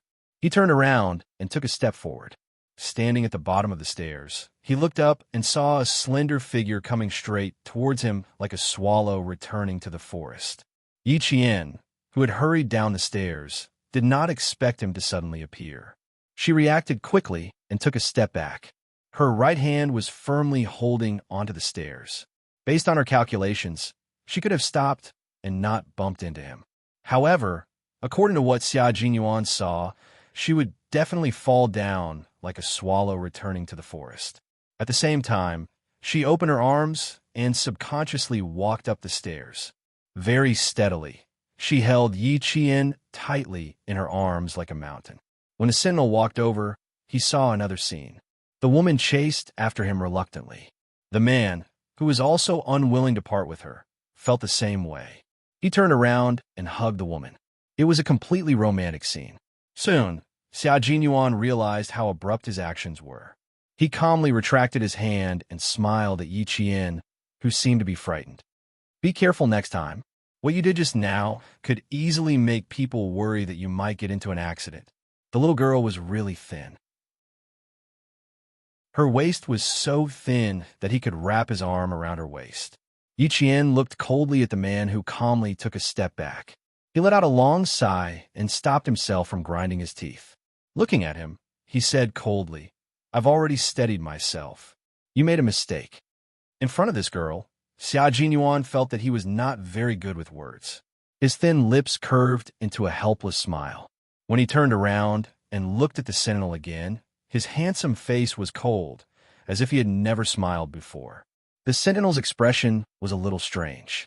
Xia Jinyuan glanced at him coldly and said in a deep voice, "What nonsense are you thinking? Escort her to her classmate's house. Be careful." Chapter 67. After instructing the sentinel, he turned his head to look at Yi Qian, who was still standing on the stairs with a cold expression on his face. He nodded apologetically, withdrew his deep gaze, and quickly left the dormitory. In the Spring Sun Hotel, Liao Yud, who was found on the card table, used a pair of scissors to cut open his bloody shirt. His expression immediately changed. "Quick, quick! Go to the hospital and find a doctor. If this continues, it'll be bad. The black gunshot wound revealed flesh and blood. Small streams of blood could be seen seeping out of the wound that was the size of a child's pinky finger. A man carrying a steaming stainless steel pot quickly walked into the room. With a click, he locked the door and said to the pale Liao Yud, "Brother Da, it's up to you now." Inside the stainless steel pot were scissors and tweezers that had been disinfected with boiling water. Someone also took out gauze, bandages, anti-inflammatory drugs, and anesthetic needles from his bag. When Liao Yud heard this, his face turned even paler. He panicked and said, No, Brother Fei, I'm afraid you're injured somewhere. I can't use this bit of fur at all. It'll kill Brother Fei." Turning his head, he said to the man whose face was as pale as a sheet of paper due to excessive bleeding, "Brother Fei, I can't touch this man of yours. I'm going to find Dr. Zhou in the hospital now. She's treated gunshot wounds before." Even though the man called Brother Fei had a pale face, his expression was still fierce. When he heard this, his gaze darkened. He gave a look to the person beside him and nodded lightly in agreement. The small town, which did not have many nighttime activities, was already as dark as ink. Those who slept early had already turned off their lights and went to bed. Only a few scattered lights were still on. Yi Qian, who had already arrived at the town hospital, watched as the sentinel escorted him left. He then walked towards the doctor's office.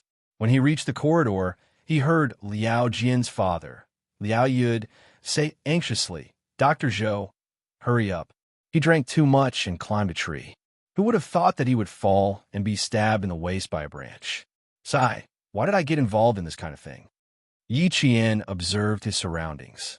When he saw that no one was around, he quietly retreated. When she saw Liao Yud leading Dr. Zhou into the dark streets, she chased after them and imitated in Jiesen's voice, "Mom, where are you going so late at night? I'll go with you." At first glance, it really made people think that it was Jiesen who had spoken. Yi Qian, who had caught up with them, accidentally bumped into Liao Yud, who was walking behind them. She seemed to have dropped something in her hands. She ran over and held Dr. Zhou's arm. "Didn't I tell you to rest at home?" Dr. Zhou, who was in a hurry to leave, did not notice it. Besides, Jiesen was indeed at home, so he did not think too much about it. Liao Yud rolled his eyes and laughed. "Jiesen is still up so late, and Liao Jiansheng is still doing math. I know you're good at math, so why don't we go and teach Liao Jiansheng together?" "Sure, no problem." The reason why he chased after her was because he was worried about Auntie Zhou. Naturally, Yi Qian agreed readily. Dr. Zhou still wanted to reprimand him, but his daughter tugged at his arm. It was only for a moment that he felt that there was something wrong with the daughter beside him. "Auntie, I'm Jiesen's classmate, Yi Qian." Yi Qian's sharp senses felt her body stiffen. He held her arm and walked a few steps faster. He whispered, "Something happened. Just treat me as Jiesen." Chapter 68. Dr. Zhou still did not understand what was going on, but he started to feel uneasy. Liao Yud, who was behind him, stopped in his tracks. He reached into his pockets with both hands, as if he was looking for something. After touching his pockets, his expression changed. He whispered something to the man who followed him, then turned around and returned to the town hospital. "Let's go, Annie." The corners of Yi Jian's lips curled up into a faint smile. Her dark eyes looked straight ahead. She was calm without a trace of fear. "Just treat me as Jiesen. Treat me as if I want to accompany you for a walk." Spring Sun Hotel was not far from the town hospital. After making a big turn, they could see Spring Sun Hotel at the entrance of the town from afar. It turned out that the lights in the hotel had suddenly gone out. Yi Qian could clearly feel the footsteps of the man who had been walking behind him quicken, but he quickly steadied himself. Spring Sun Hotel was not the only one without power. The entire town was without power. Spring Sun Hotel was a small two-story building. The back of the building was a field, and the front of the building was a road. The left and right sides of the building were empty. If they wanted to sneak in, they would have to turn off the lights to catch them. They had to turn off all the lights in the town to avoid suspicion. "Hurry up," the strange man urged them in a hushed voice. The blackout in the town made the man slightly uneasy. Dr. Zhou did not say anything. He held Yi Qian's hand tightly and almost ran with the medical kit on his back. She wanted to find an opportunity to let Yi Qian run away alone. However, she heard Yi Qian humming a song. He was relaxed, as if he was taking a stroll on a summer night. He hummed until they were almost at Spring Sun Hotel. Then, the faint sound of night birds could be heard. That was Xia Jinyuan's belated response. He was telling Yi Qian that the surrounding area had been deployed. If Battalion Commander Yang had not told him that the person who sent the special communication method was Yi Qian, his response would have been even later. The faint smile on Yi Jian's face instantly disappeared. She reached out and grabbed Dr. Zhou's right shoulder. After grabbing the strap of the medical kit, she turned around and flashed past. She picked up the medical kit in her hand and threw it at the strange man's head. Everything happened so quickly that Dr. Zhou almost screamed. Before she could react, Yi Qian had already pulled her to squat in the dark. Once again, Yi Qian hummed a tune. This was the secret signal used by the troops to signal for the alarm to be lifted. Uncle Jin and Old Chun didn't teach this girl for nothing. A trace of a smile appeared on Battalion Commander Yang's cold and stiff face. He said appreciatively, "You're not careless at all when dealing with them." Xia Jinyuan, who was hiding in the dark, gently loosened his fists. He paused for a moment and said, "She came here with a doctor from the town. This girl is quite loyal. Commander Yang, I'll leave the outside to you." Yi Qian, that bold girl. She really dared. She didn't even consider that she was still a student. As Yi Qian responded to the call of the night birds, several black figures could be seen gliding through the night like cats. Two of them approached the entrance of the hotel. The other one walked to Yi Qian's side and directly dragged the man she had knocked out and disappeared into the night. One of the black figures approached Yi Qian. They were so close that they could feel each other's heat. The black figure asked softly, "Student Yi Qian, you're really disobedient. Are you born rebellious?" Chapter 69. He approached her stealthily. Yi Qian's hair stood on end. She was not used to this kind of close contact. A pair of big, dry hands reached over. Yi Qian pursed her lips and ignored the distance between them. Her slender fingers touched his and started making hand gestures. "Do you understand?" He retracted his hand and asked softly. His breath was so close to her ear. His breath was light, and she could smell the faint scent of mint. Yi Qian, who was not used to it, held her breath slightly. She tilted her head to avoid the man's breath that she thought was invasive.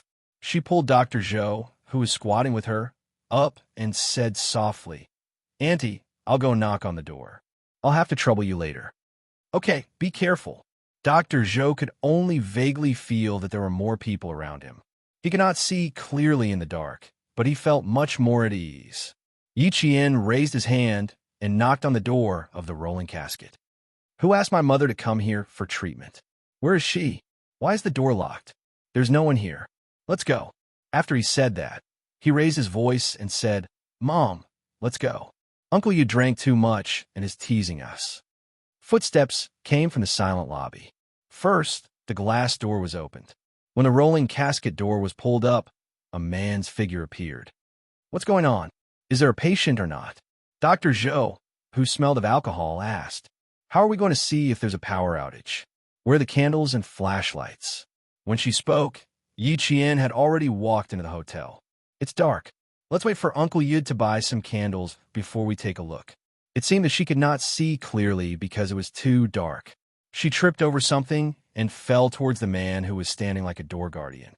The man, who was not prepared for what would happen to a young lady, was pushed out of the door by Yi Qian. As he cursed, the soldiers who were hidden on both sides quietly entered through the main door while Yi Qian apologized. Behind the house, another two soldiers leaped onto the second floor as if they were leaping onto the roof. Xia Jinyuan did not go in immediately.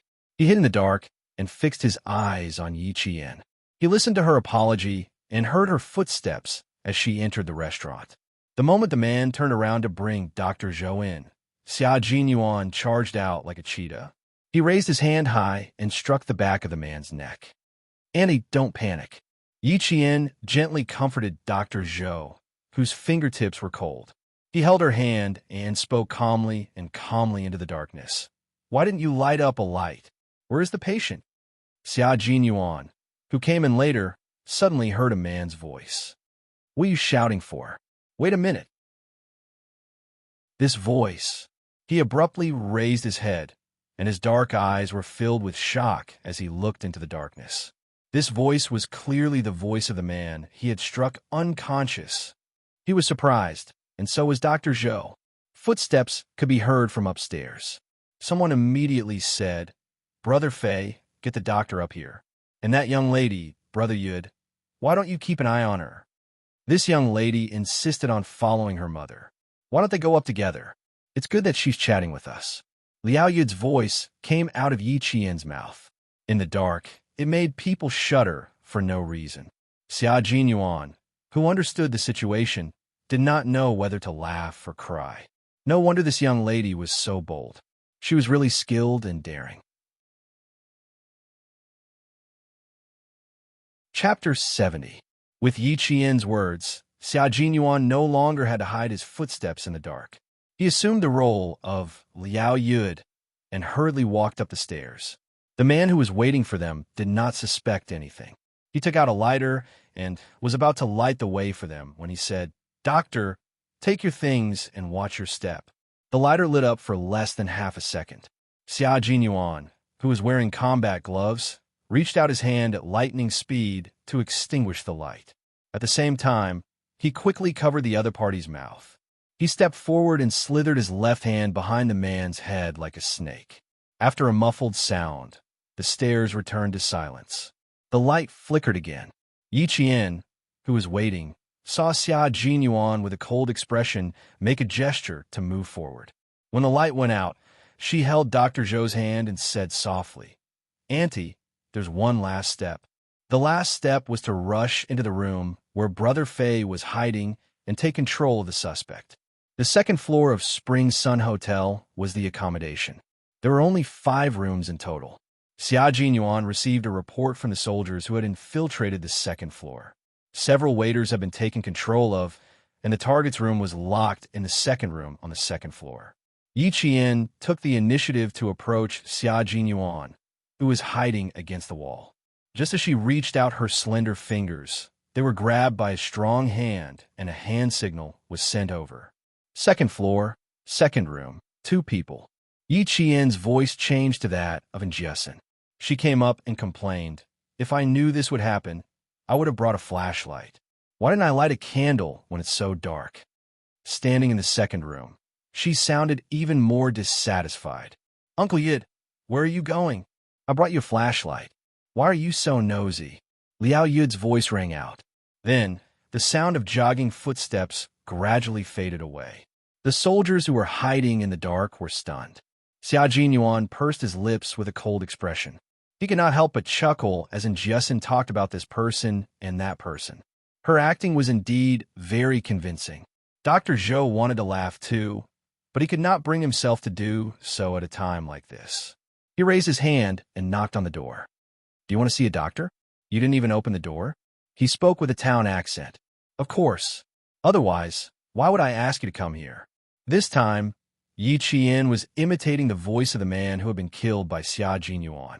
Inside, Brother Fei, who was lying on the bed, finally opened his mouth. Light the candle and let the doctor in. There was finally a faint candlelight in the dark room. The candlelight illuminated a corner of the room, revealing Brother Fei's pale and weak face. He said to the man who was protecting him 24 hours a day, Go and keep an eye on the doctor's daughter. Let the B** bring the doctor in. He gnashed his teeth as he spoke, his eyes filled with ferocity. The moment the door opened, Yi Qian reacted quickly and pulled Dr. Zhou to the side, giving the front of the room to the soldiers who were ready to attack. Xia Jinyuan, who was standing in front of the door with a gaze as sharp as a sword, raised his right leg and kicked fiercely at the open door. After a loud bang, the wooden door flew into the room. The speed of the kick was fast and fierce. Yi Qian, who was pressed against the wall, felt a strong gust of wind blow past his face. He felt a slight pain. Chapter 71. Dr. Zhou leaned against the wall with his back drenched in cold sweat as he shouted, "Don't move." He slowly sat down on the cold floor. Wind blew out from the room without a door. Yi Qian, who had just heaved a sigh of relief, froze. How could the night wind blow out from the room with the windows tightly shut? She seemed to have thought of something and suddenly shouted, "Xia Jinyuan, downstairs." She dashed out of the room like an arrow. She was so fast that Xia Jinyuan did not even have a chance to speak. He pressed down on his headset and listened to the report from his comrades behind the house. As he chased after Yi Qian, he ordered in a deep voice, "Take control of the target and escort her away overnight. Battalion Commander Yang, notify the Power Supply Bureau to restore the electricity." Less than 10 seconds after he gave the order, the lights flickered briefly and the electricity supply in Fujian town was restored. Xia Jinyuan, who had chased her all the way to the restaurant lobby, slowly stopped under the bright lights. He quietly looked at the slender figure standing at the entrance of the restaurant. After a while, he slowly walked over and said with a smile, "Weren't you very powerful just now? Why do I feel like you're disappointed?" "Sigh, a little girl will always be a little girl. She may be good, but she's still a child." Her little face was just like the weather in June. It could change at any moment. He chased her to the first floor. Yi Qian could already tell whose footsteps it was. After a moment of silence, she sighed softly and looked up at him with her bright black eyes. "I see the difference between us. The difference between us." "How old am I? How old are you?" Xia Jinyuan, who was choked by her words, suddenly burst into laughter. He looked at her serious face and could only stop laughing. He coughed dryly and comforted her. "You're already very good. Your ventriloquism stunned my comrades." "How old am I? You'll be scared to death if I tell you." Yi Qian pursed his lips as he looked at Xia Jinyuan, who had suddenly become an understanding soldier. His eyes flickered before a smile slowly appeared on his beautiful face. "It's not a matter of age. It's related to the environment."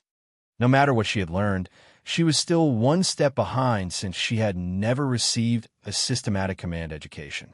That was why she panicked when she saw her target jump out of the window. Who was Xia Jinyuan? How could he not have made arrangements? It has something to do with the environment? Xia Jinyuan raised his eyebrows and thought for a while before nodding. He smiled and looked at the little girl in front of him who was very good at reflecting on her shortcomings. He answered her seriously, "It does have something to do with the environment, but in the end, it still depends on one's hard work." Now that you have a first-grade sergeant major and a world-class sniper to nurture you, your environment is already better than many people in this world. They created the environment, and you have to work harder. As he spoke, his voice suddenly became very serious. They have put a lot of effort into you, so you have to cherish it. Also, I have to remind you that if you want to become a soldier, you have to first understand the meaning of obedience. He was going to settle scores with her. Yi Qian quietly took a step outside. He had only taken one step when Xia Jinyuan grabbed his arm. "Are you trying to slip away?"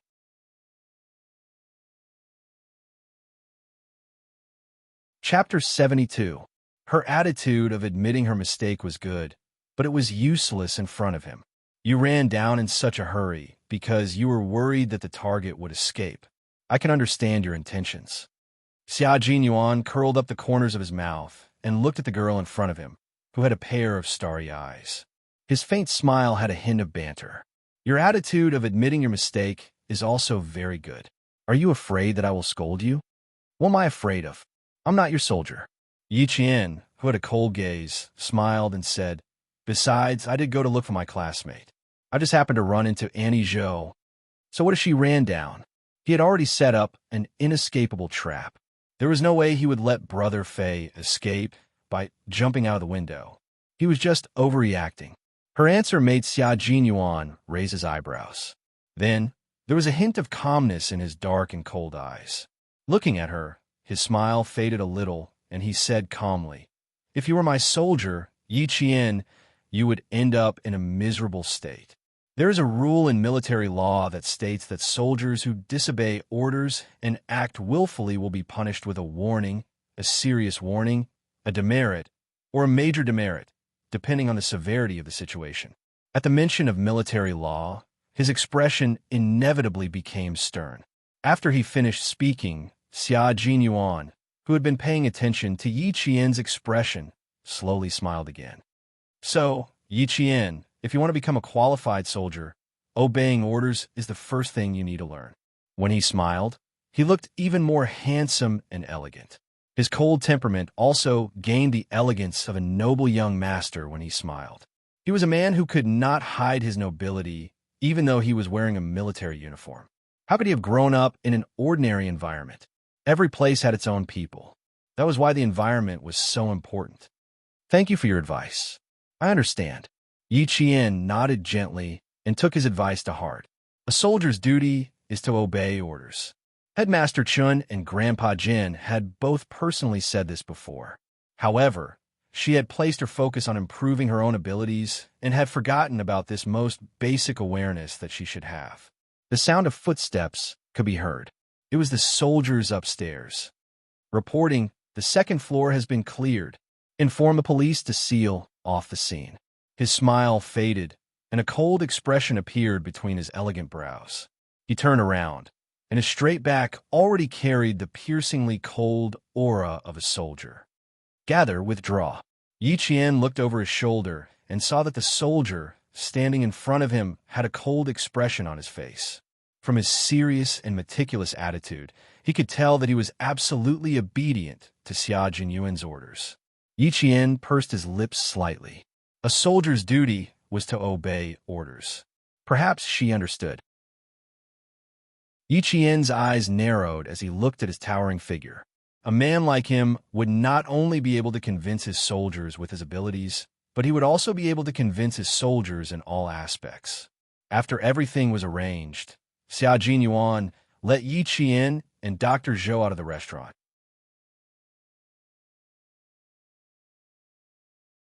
Chapter 73. Dr. Zhou was slightly older than the rest. She hurriedly said, "Don't worry. We will keep this matter to ourselves and will not spread it. You are a doctor and have the noble professional ethics of a doctor. We naturally believe in Dr. Zhou." Xia Jinyuan said gracefully. In front of the people, his attitude was not as cold as steel, but as gentle as a breeze. "I won't see you two off. Once again, I'm very sorry."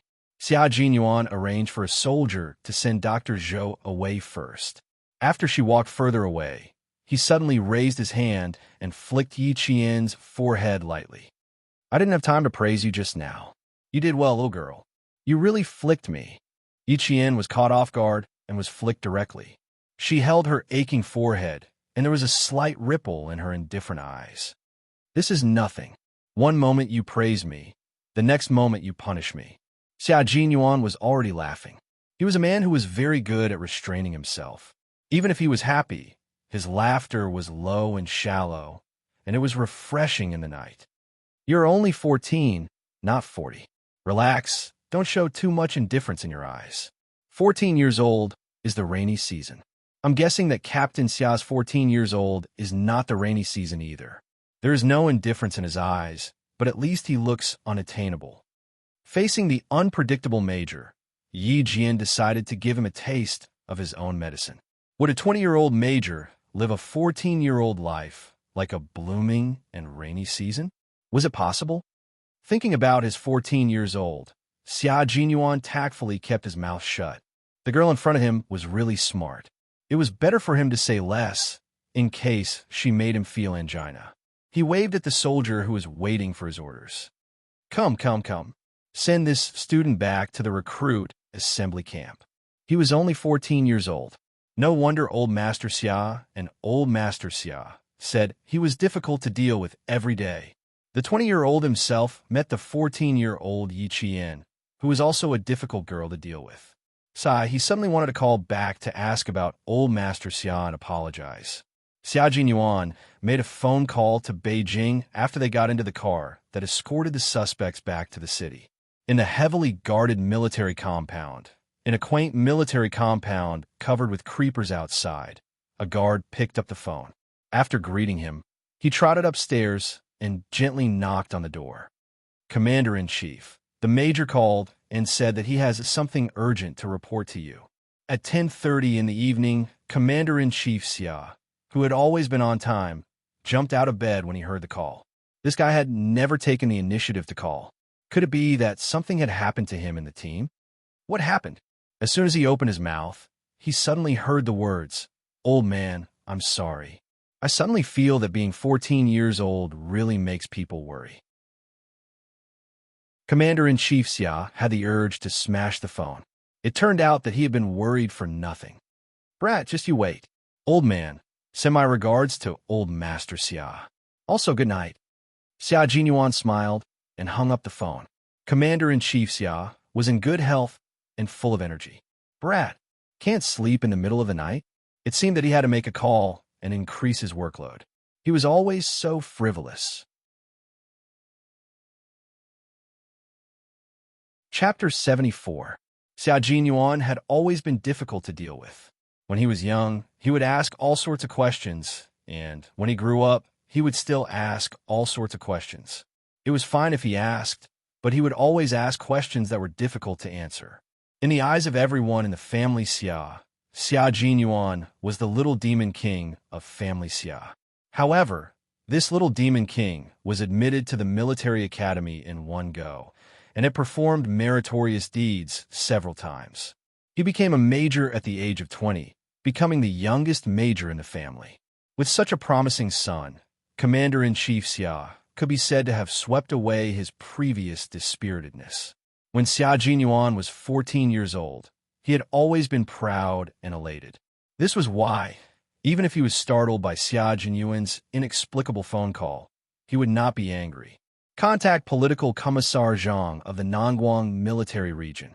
Commander-in-Chief Xia turned around, went into his room, put on his military jacket, and then went to the study. The troops deep in the mountains of Fujian town belonged to the Nangguang military region. The night grew darker. In the latter half of the night, fog began to appear. Standing in front of the window, Yi Jian, who didn't know how long it had been, suddenly felt that her body was wet. Only then did she wake up from her contemplation. When she looked up, she realized that there was a faint line of gray on the distant horizon. It was already 5 o'clock in the morning. Yi Jian, who had not slept the entire night, did not feel sleepy at all. She quickly washed her face and rinsed her mouth with the sound of the military horn at the recruit assembly camp. 2 minutes later, Yi Jian, who had packed up her textbooks, appeared in the canteen on time. Here, Yi Jian only needed to help the cooking squad wash the vegetables and clean up the place. A week's worth of breakfast and dinner would be ready. Yi Jian, who had been here for half a month, was nimble, diligent, and able to endure hardships. All the soldiers in the recruit assembly camp knew her. "Morning, morning. You're up so early? Come on, the pickled vegetable buns just came out of the pot. There are also eggs and steamed buns. Whatever you want to eat, go get it yourself." The leader of the cooking squad was from the northeast. When he saw Yi Jian come in, he happily told her to eat more. The soldiers in the class all agreed that Yi Jian had lost a lot of weight and was much shorter. If he ate more noodles, he would grow taller and fatter. Yi Jian didn't know if it was because he had been eating well for the past half a month, but he really did feel that he had grown a lot taller. After greeting them with a smile, he ate his breakfast and cleaned up the kitchen. She tidied up the kitchen, tidied up the room, and left for school at 6:30. She liked to jog to school. While exercising, she could also strengthen her body. Gao Yang, who was riding his bicycle, once again saw the figure running along the national highway. After a slight hesitation on his cold and handsome face, the corners of his lips tightened a little, and he pedaled his bicycle to catch up. He rode directly in front of Yi Jian and slammed on the brakes. His hands gripped the steering wheel of the bicycle handsomely, and with a twist, he and the bicycle stopped in front of Yi Jian. This series of actions was completed very quickly. He didn't consider whether others would be frightened. He suddenly stopped in front of Yi Jian, who was jogging. Yi Jian's reaction was a little more valiant. In addition to what had happened last night, his subconscious reaction was, he lifted his leg and viciously kicked the bicycle in the middle. Gao Yang didn't expect to be met with a direct kick. He stared blankly as Yi Qian, who had a cold and ruthless expression, kicked out like lightning. She didn't hesitate at all and kicked directly. Clang! Bang! Gao Yang, who had been kicked down with his bicycle, didn't regain his senses for a while. Chapter 75. What am I doing? Yi Qian didn't look apologetic at all. He calmly retracted his left leg and smiled. I should be the one asking you what you're doing. If I didn't react quickly, I would be the one lying on the ground right now. Yi Qian didn't like anyone who had anything to do with Yi Yang. Moreover, this Gao Yang was a bit too full of himself. Gao Yang, who was in a sorry state, got up in a rage out of humiliation. As he patted the dust off his body, he faintly sucked in a breath of cold air. He rolled up his sleeves and saw that his elbow was scraped and bleeding. Seeing the wound, he angrily looked up and glared at Yi Qian. You're really, I'm really what? Yi Qian calmly interrupted him. You think I didn't kick you hard enough? The faint disgust in her tone caused Gao Yang's face to turn even more ashen and ugly. When his gaze met Yi Qian's ice-cold and emotionless black eyes, his heart turned slightly cold. However, he did not say anything else. His lips were pursed into a straight line. He lifted his bicycle and asked as if he was giving alms, Where did Yin go during the May Day holiday? I went to your Shuku village, but I couldn't find her. What did Yi Qian hate the most? People like him the most. As if you should be grateful and honored that he was willing to talk to you. With a cold laugh, Yi Qian didn't look at him anymore and walked over. You're being unreasonable. Yi Qian, stop right there. Gao Yang wanted to ask her something, but when he saw her ignoring him, he suppressed his anger and pushed the bicycle with his left hand and reached out with his right hand to grab Yi Qian's arm. Yi Qian's cold expression had completely turned cold when he chased after him again. Seeing that he still dared to reach out to grab him, a cold glint flashed in his dark eyes. It seemed that he hadn't kicked him enough just now. He didn't learn his lesson. Her patience was running out. She narrowed her eyes, and her face was cold. The moment she turned around, she grabbed Gao Yang's right hand with one hand and twisted it forcefully. This boy, who was considered the most handsome boy in school, was in so much pain that he cried out involuntarily. My patience has always been limited. You've done it again and again. Gao Yang, do you think I'm a pushover who can be easily bullied? He increased the strength of his hand, and the muscles in his arm could be seen twisting outwards. Gao Yang was already in so much pain that his back was drenched in cold sweat. However, his arrogance was not reduced in the slightest. He shouted coldly, Let go of me, Yi Qian. Apologize. The corners of Yi Qian's lips curled up coldly. She grabbed his wrist with one hand and grabbed his shoulder with the other. Removing your arm is just a small matter to me. Her expression was exceptionally cold. Even her eyes seemed to have a metallic glint to them. Her calm tone made it clear that she wasn't joking. Gao Yang's heart froze. He immediately realized that every word she said was absolutely true. She wasn't joking. I apologize. With this realization, no matter how angry Gao Yang was, he could only apologize honestly. I'm very sorry. I offended you. Please forgive me. Yi Qian chuckled softly and slowly released his hands. She raised her eyebrows, and the coldness in her expression disappeared. She said lazily, At least you know what's good for you. Let me remind you, Mr. Gao, in the future, you shouldn't ask me about Yi Ying in front of me. Otherwise, I can't guarantee that I won't do anything to make you unhappy. Also, Ying and I don't walk the same path. I don't want to have anything to do with her. After she finished speaking, she picked up her backpack and leisurely jogged again as if nothing had happened. Chapter 76. Fujian town was surrounded by mountains. Although it was poor, the scenery was picturesque. Every morning, Yi Qian would jog along the national highway and look at the mountains and rivers. He always felt exceptionally calm. Even Gao Yang's incident did not affect his mood. Yi Qian's hair was wet from the fog.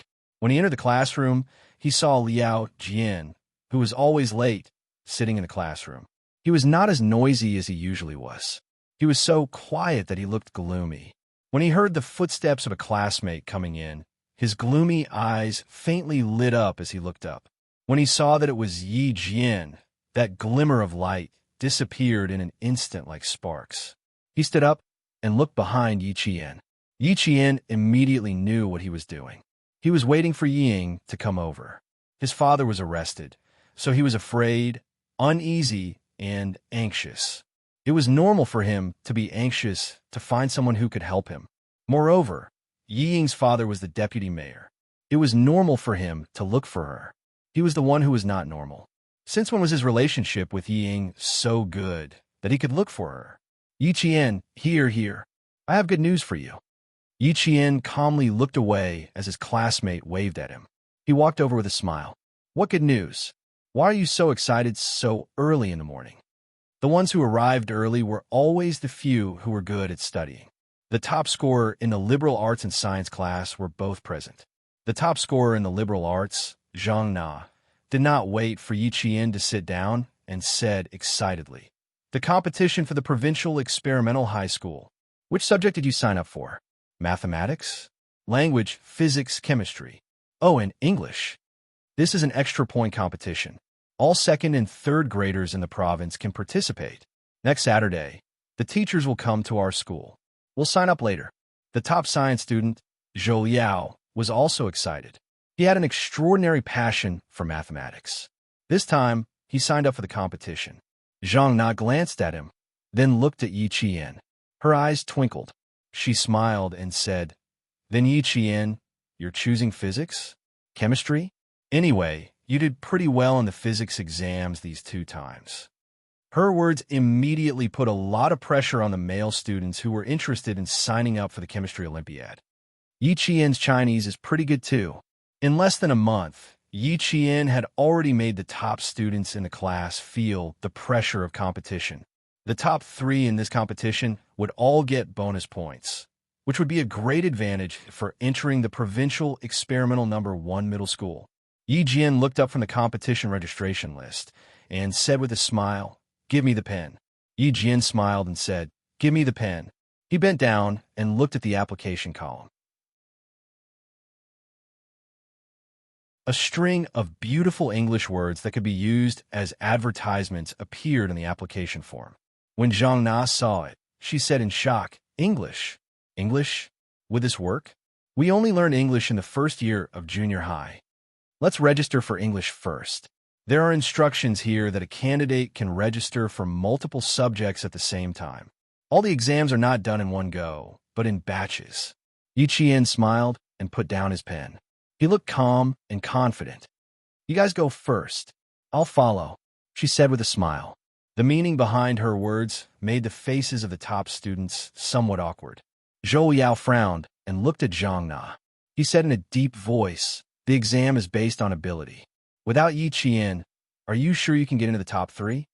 He then looked at Yi Qian, who was backing down for his classmates, and said sternly, "Don't worry about anything. It's based on ability." Zhang Na was about to cry. Yi Qian patted her on the shoulder and smiled. "Really, there aren't many people who want to register for English. Let's give it a try first. If it doesn't work, we'll take another test."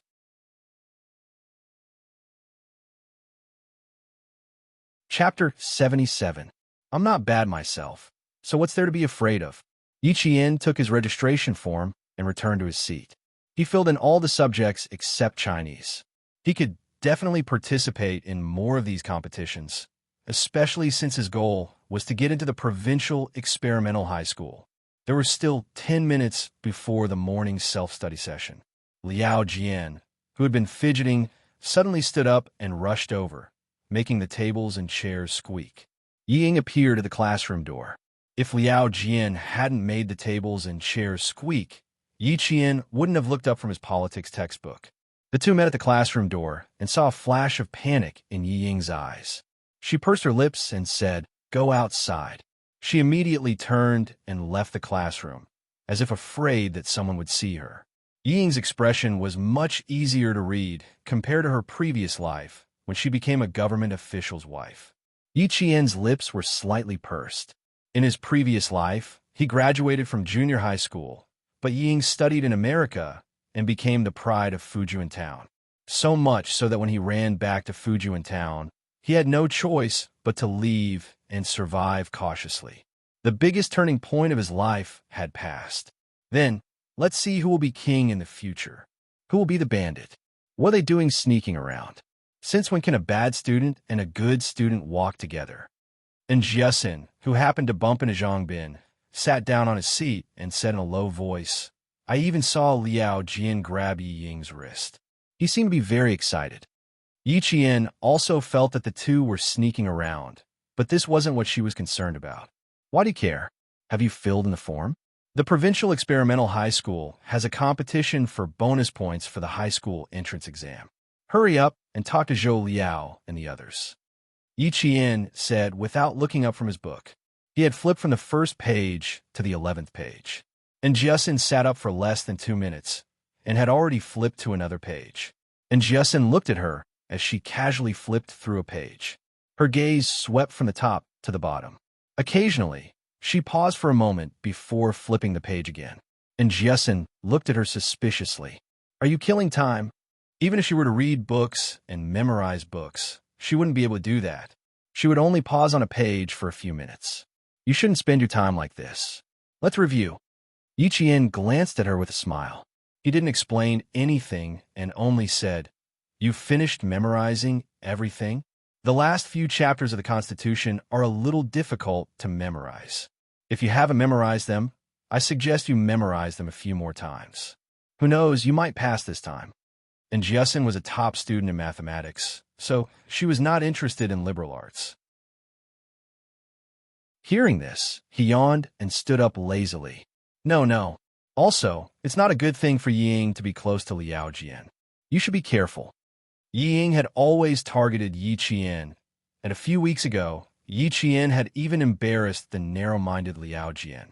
Now that the two of them had walked to the side, it was better to be careful. I know, don't worry. Yi Qian smiled disapprovingly and ended the conversation when the self-study class bell rang. In the city detention center, Xia Jinyuan received the report from the police. His gaze fell on one of Liao Yu's statements. After a long pause, his handsome face darkened as he asked, How true is it?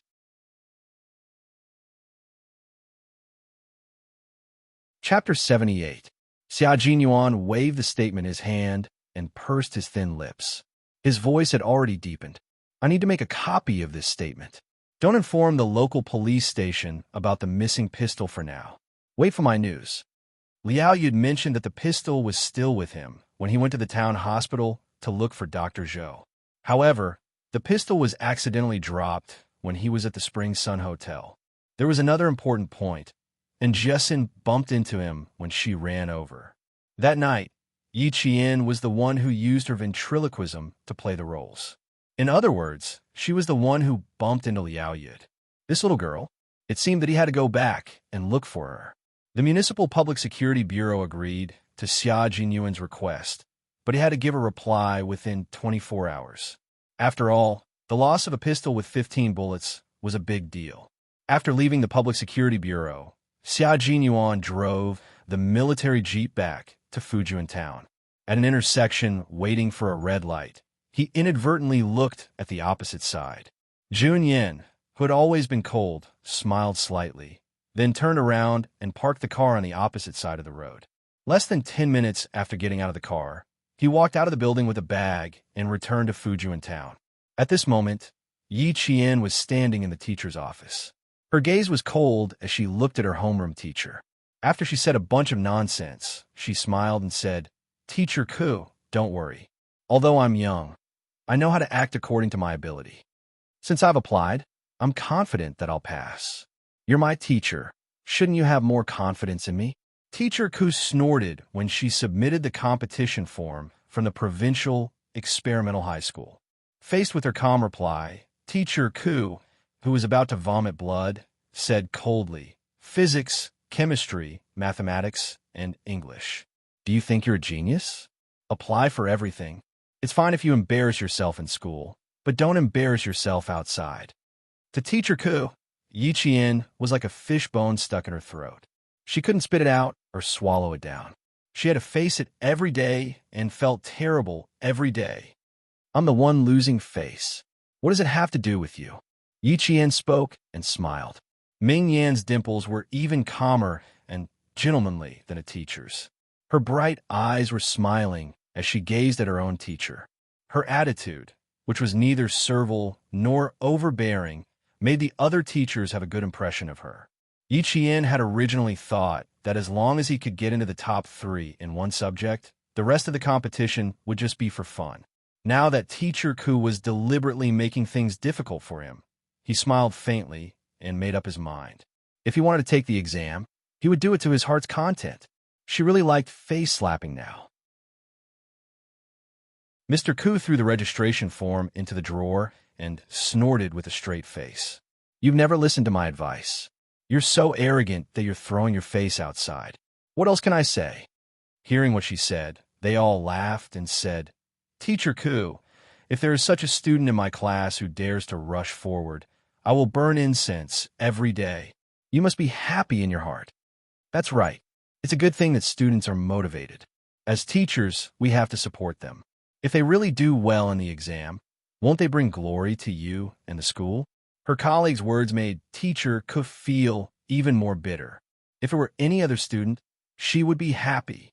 However, it couldn't be Yi Jian.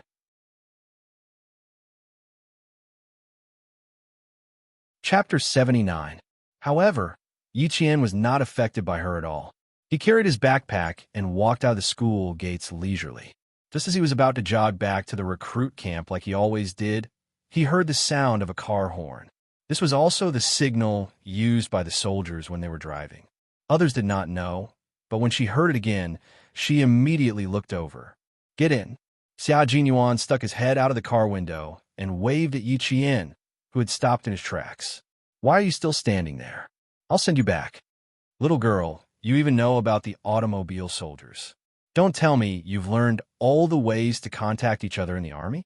Yi Qian instinctively wanted to reject this elegant yet dangerous man, but when she saw his half-smile, as if he knew everything, she sighed softly and walked over with a natural expression. She opened the door to the front passenger seat and got into the car with a light step. When she smiled at him, her expression was open and honest. This made Xia Jinyuan laugh. You really don't know? Or are you pretending not to know? Or are you deliberately pretending not to know? This little girl is so calm. I don't believe that she doesn't know why I'm here. I don't know. Since Captain Xia specially came to look for me, it must be something important. Yi Qian curved his lips and revealed a faint smile. If Captain Xia didn't tell me, then I really wouldn't know. His thin lips were originally just a faint smile, but this time his smile deepened. His handsome face was as clear as the moon as he said lazily, Student Yi Qian, your attitude is very bad. You're asking the obvious. I think that there are some things that only one needs to know. I don't need to guess what others think. Yi Qian smiled faintly. Even under the cold military aura, he was calm and composed. If the enemy doesn't move, I won't move. Isn't this the law of war? In just one night, this little girl had improved too quickly. She even knew how to talk to him about the law of war. Xia Jinyuan smiled and glanced at her as he drove. Where did you put it? This thing is dangerous. Moreover, you are not qualified to control it now, and you do not have the qualifications to own it. Although your intentions are good, it's better to leave it to us for safekeeping. It's in the dormitory. I didn't bring it. Since he had already put it this way, there was no need for her to pretend to be deaf and mute. She generously admitted, I didn't touch it. I kept it well and waited for you to come and get it. He was right. Without a proper identity, it would be futile even if he possessed her. Uncle Jin and Principal Chun had taught her well, but she was not someone who would willingly break the law.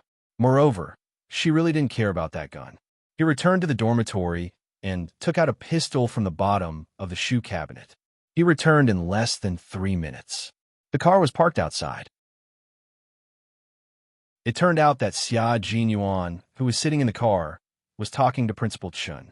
Under the setting sun, the tall and handsome man smiled slightly.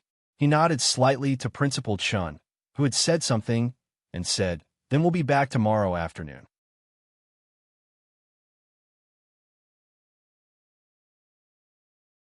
Chapter 80.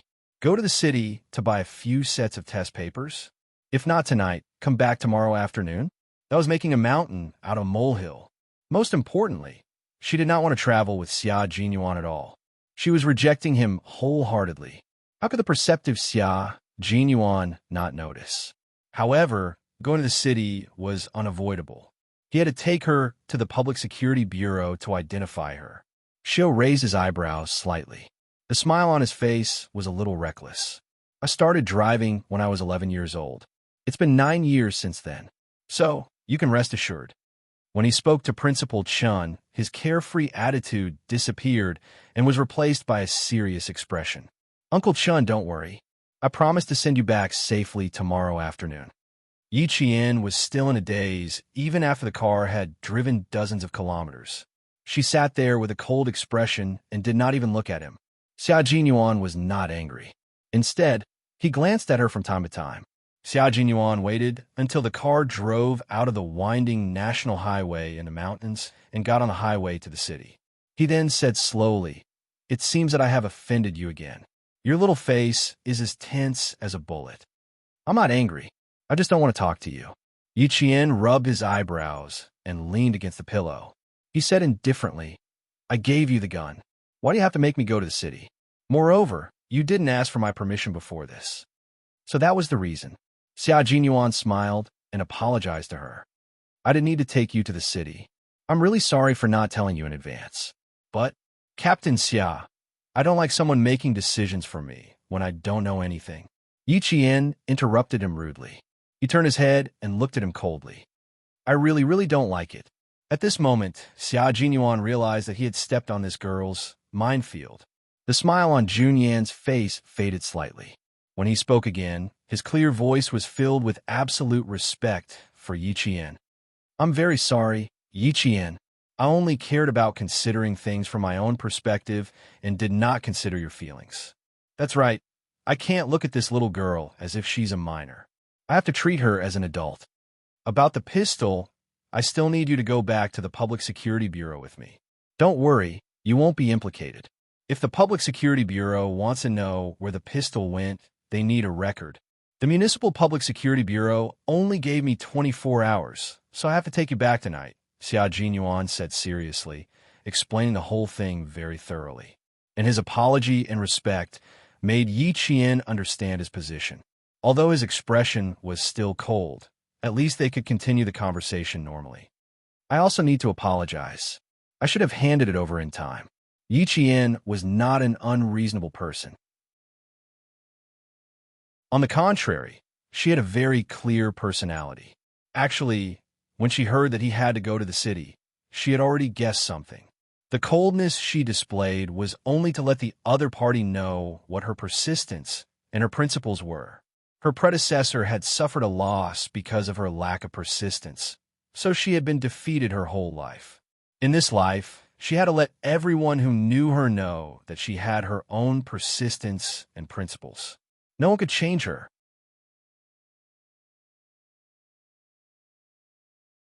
Chapter 81.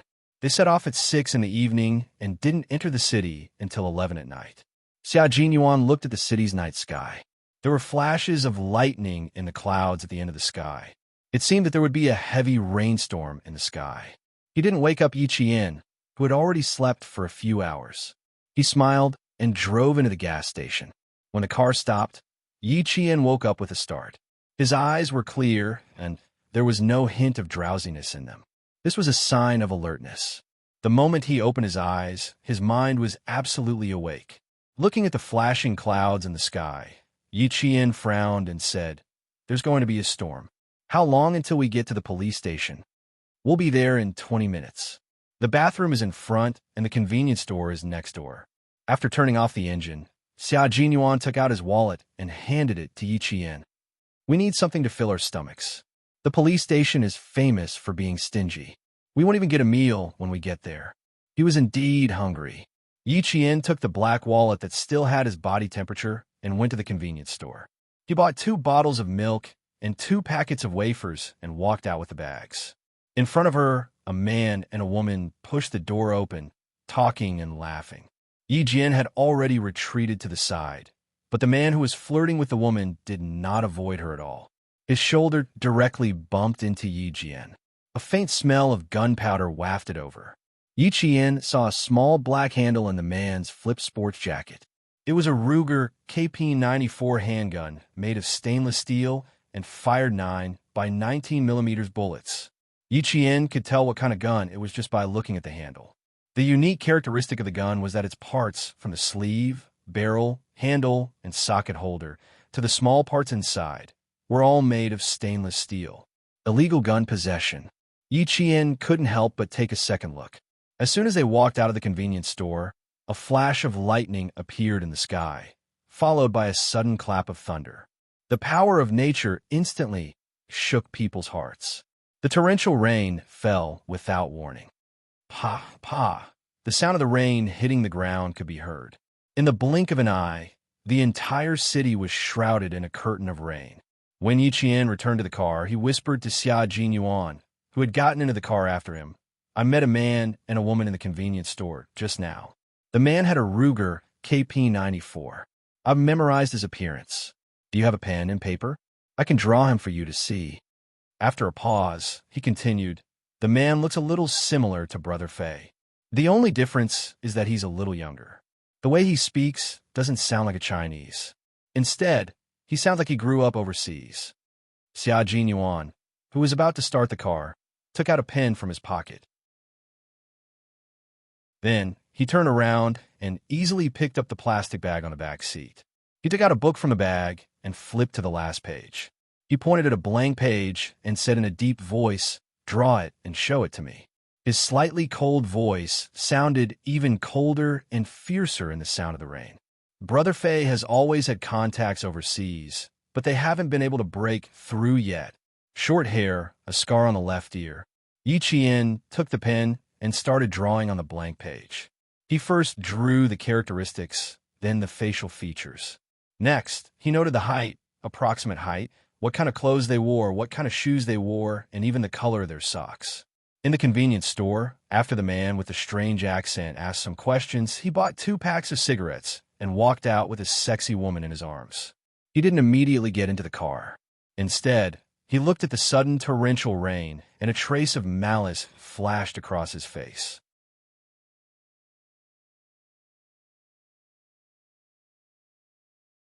Chapter 82. The portrait of the man was finished. Xia Jinyuan glanced at it, and his handsome face instantly turned as cold as a sword. He glanced at the empty gas station and pursed his lips as he said to Yi Jian, "We need to go on an adventure. Do you want to prepare yourself? Drive. Don't worry about me. I can still protect myself." Yi Jian closed the book and put it aside without even looking at what book it was. He picked up the second book. This time he saw it clearly. It was a book about war and soldiers. Why would he read such an entry-level military book? As this thought flashed through his mind, he quickly started drawing the woman's facial features. The car had already driven into the heavy rain. In order to catch up with the imported car, the car sped up instantly. The momentum was so strong that Yi Jian's entire body fell in front of the windshield. However, the pen in her hand was steady. Not a single stroke was out of place. After the woman's portrait was finished, Xia Jinyuan removed a communication device from the roof of the car. He drove with one hand and pressed a special contact number. After the call is connected, get them to contact the city's transportation team. Have them monitor all electronic devices in the city. At a sharp turn, Xia Jinyuan handed the communication device with a flashing red light to Yi Jian. "Make it short. Just say what you want to say." A few seconds later, the flashing red light turned green and a capable voice answered. Yi Jian heard Xia Jinyuan say something like "Q King." The voice of the person on the phone suddenly became very serious. "J7 Roger. Dongfeng North Road, BMW U67689. 2 suspects have been found. Transportation team assistance. Target locked." A cold female voice replaced Xia Jinyuan's voice. The person on the other end of the communication device immediately knew that there was someone else in Q King's car. And it was a girl. Xia Jinyuan didn't pay attention to her. The car made 2 turns and caught up with the imported BMW, which was also speeding through the rain. The heavy rain obstructed the view and also increased the risk factor. If the car was too fast, it was very likely that it would slip and roll over. At this time, Yi Qian could only trust the driver. Yi Qian took the pistol out of the compartment and said to Xia Jinyuan, who was focused on driving, "There are no cars on the road. If we follow closely, there is a high chance that we will be discovered. It would be best if we could destroy the wheels." "How confident are you?" Obviously, he had listened to her suggestion, but he wasn't sure if she was confident or not. Yi Qian loaded the gun and raised it. He narrowed his eyes and took aim. His lips curled into a smile as he said, "The gun is a little old, but the accuracy is not bad. As for the confidence, even if it's not 100%, it's at least 99%. No, I need to be 100% confident," Xia Jinyuan said coldly and stepped on the accelerator again. The sound of the motor increased, and even the thunder in front of them did not slow down the speed of the car. Fortunately, it was a military jeep. Although it looked no different from an ordinary car, its performance was excellent. When they reached the next intersection, the imported BMW suddenly turned left and rushed onto another road.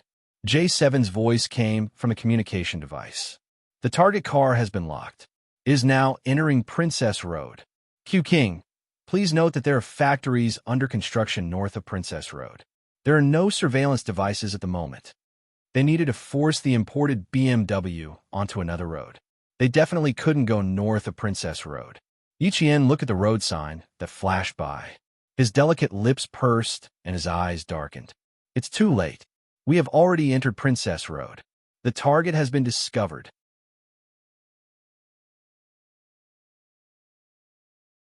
Chapter 83. Whether or not they were discovered was secondary. The most important thing was that they had to apprehend the suspect in the car. Regardless of whether he was Fei Ji's overseas contact or not, he still had to be arrested for illegally carrying a gun. North of Princess Road was an area that had been redeveloped in the city over the past 2 years. It was also an electronic industrial zone. Not only were many buildings still under construction, but some residential areas were also under construction. The only fortunate thing was that there were few people and it was raining in the middle of the night, so the possibility of endangering the safety of the people was much lower. They didn't have a map, not even a planning map, so it would undoubtedly affect the arrest. Xia Jinyuan wasn't very familiar with the traffic in the city and relied on the help of the traffic brigade. Yi Qian didn't pay attention to the road ahead. Instead, she stared at the road signs on both sides of the road. The speed of the car and the torrential rain didn't affect her. In the blink of an eye, she had already accurately reported the road sign that she had just seen clearly. Princess Road North Avenue, Huanzhong intersection. The road sign, standing in the heavy rain, was at least 500 meters away from them. In the blink of an eye, Yi Qian accurately reported the location. 5 kilometers, Chu Yuan intersection. Right, Chuli Road is Broken Head Road. Both sides are flattened bases. As J7's report came through the communication device, Xia Jinyuan, who was tailing the suspect's car, accelerated to 250 kilometers per hour. The entire car was like an arrow released from a bow, rushing out in the rain with a fierce momentum. Yi Qian, who was still fearless, gripped the communication device tightly. Her clear and childish voice contained a calmness that shouldn't be present at 14 years old. She said calmly, "Please dictate all the traffic plans north of Princess Road." Xia Jinyuan glanced at her from the corner of his eye. This girl wants to draw a map in her mind. If it were someone else, Xia Jinyuan would definitely smile faintly and not take it to heart. But for Yi Jian, even though she was only 14 years old, her calm demeanor that was as deep as water and as clear as water made people think that there was nothing that could stop her. This girl had a coldness that surpassed her peers. She wasn't impulsive, only calm and indifferent. Her splendor that was like water and mountain was already eye-catching enough to make people look up to her. As J7 spoke, Yi Qian's brain worked like a high-speed computer. What she needed, as well as what Xia Jinyuan needed, appeared in her mind. A map. The speed of the BMW is 256. The distance is 800 meters. Increase the speed to 280. We can catch up in 2 minutes. Not only did a map appear in his mind, but he also calculated accurately in his mind and reported a set of data. In 5 minutes, speed 280 kilometers per hour, and forced the other party into Tsuli Road. What did Yi Qian do the most in his previous life? He was running away. The only way to escape safely was to memorize every street in every place. How could carrying a computer be more convenient than carrying one's own brain? She had to familiarize herself with the streets, exits, and small paths once she was in a place. Her many years of habit had finally become the capital she relied on to survive. It had also become an ability that ordinary people could not compare to. Xia Jinyuan's immature voice was firm and confident. Xia Jinyuan's choice was to trust him.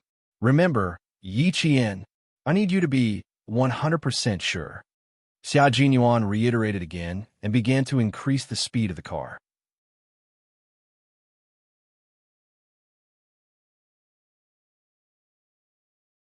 Chapter 84.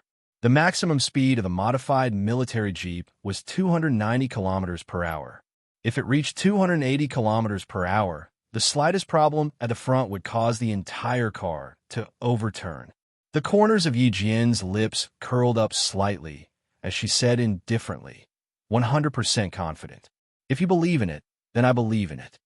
Her indifferent voice was still calm, and even a little indifferent and lazy. She was really not afraid.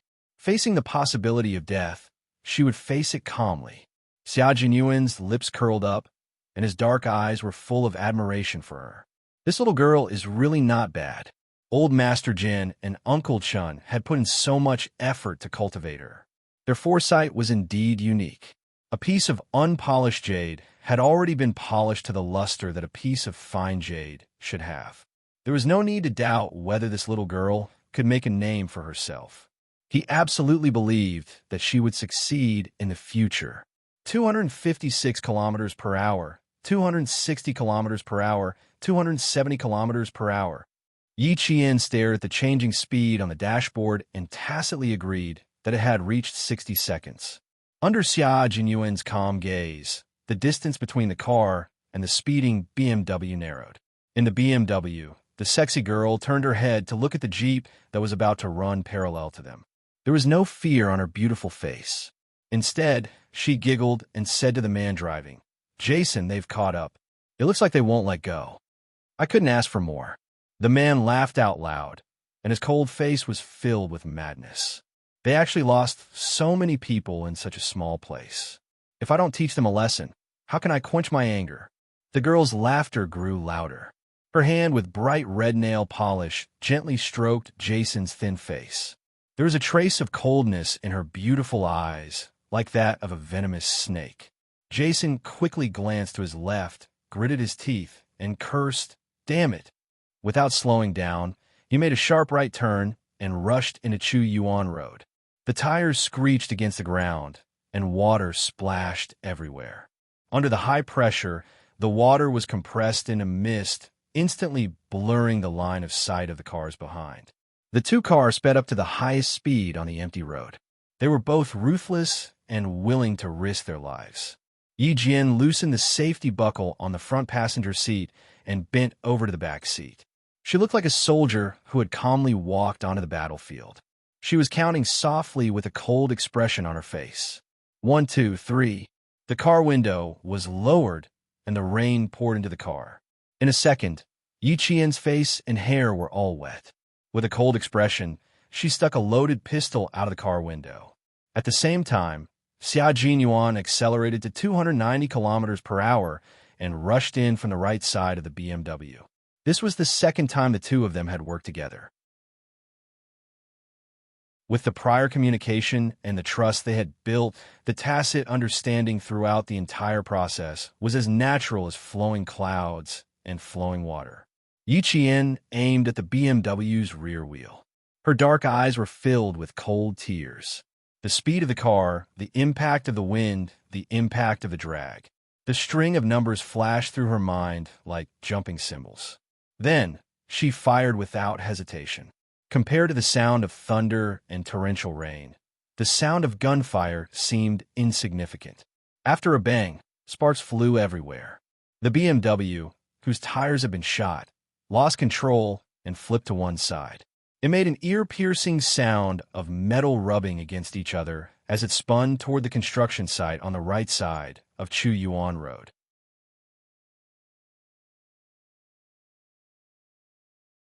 Chapter 85. Jason and the beautiful woman in the car had never imagined that they would be forced to stop in such a way. After the car flipped over, it spun like a top and rushed to the side of the road. At this time, the high-performance car reflected the value of the price. The airbags popped out and surrounded the two people.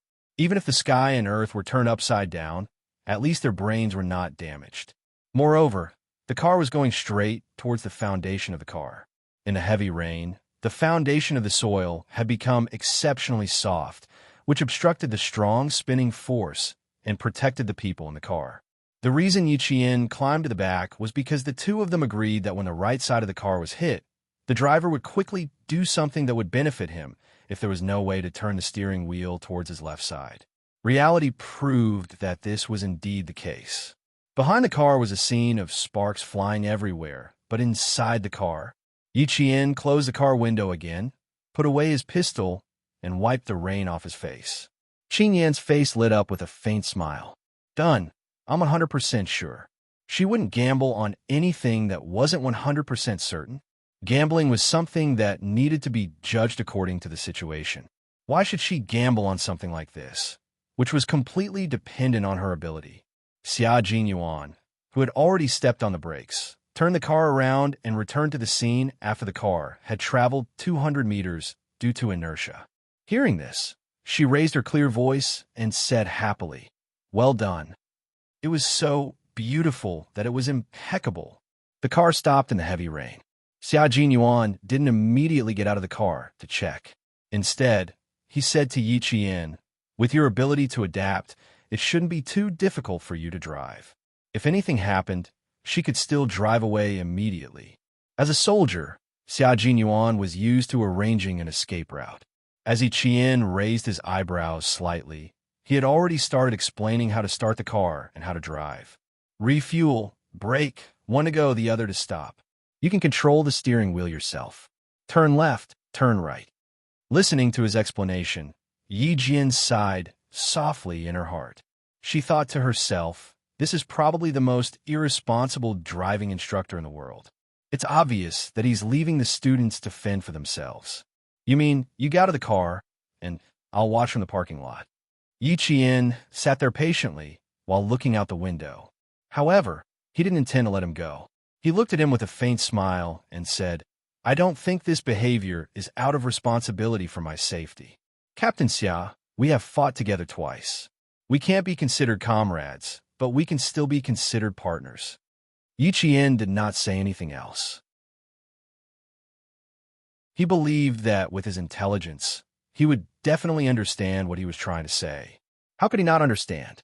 He had experienced how poisonous the little girl's mouth was.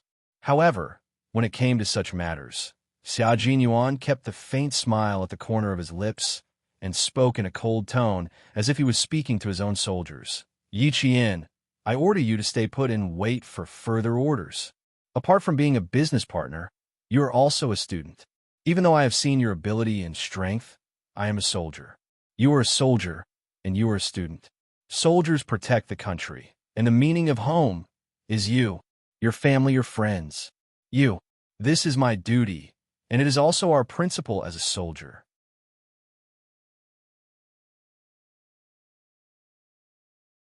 Chapter 86. What was a soldier? Soldiers were the cornerstone of a country. They were born in peace, but they could die in war. When the horn was blown and the war song was played, they who guarded the country would definitely be at the forefront. Soldiers were the most intimidating and lethal people in a country. They were worthy of dying for the sake of war. Even if they died for the people, their souls would still be there. Yiqian looked at Xia Jinyuan, whose gaze was cold and hard, but who used his life to explain what a soldier was. The faint smile on her face gradually disappeared. It was no longer casual, but filled with respect. He nodded his head lightly and only said one word, "Okay." It was a promise and also a guarantee. "Good girl." Xia Jinyuan stretched out his hand and smiled. "Stay here. I'll be back soon. Also, call the ambulance." After he finished speaking, he opened the car door, got out of the car with a cold gaze, and walked into the torrential rain. His tall and slender figure was as imposing as a mountain. With the indomitable spirit of a soldier, he walked toward the overturned BMW.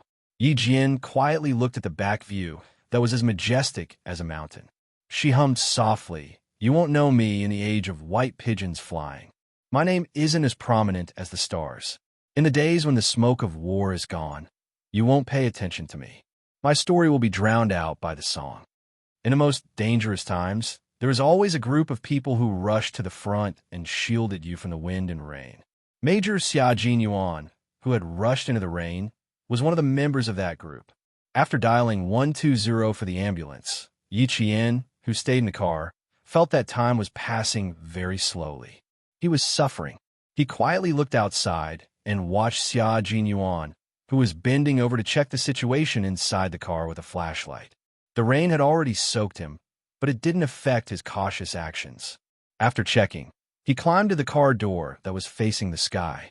After a while, Yi Qian saw him open the door. Seeing this, Yi Qian was already frightened. He knew that Xia Jinyuan would definitely check carefully before opening the door, but he still couldn't help but worry. Without hesitation, he opened the car door and rushed out in the heavy rain.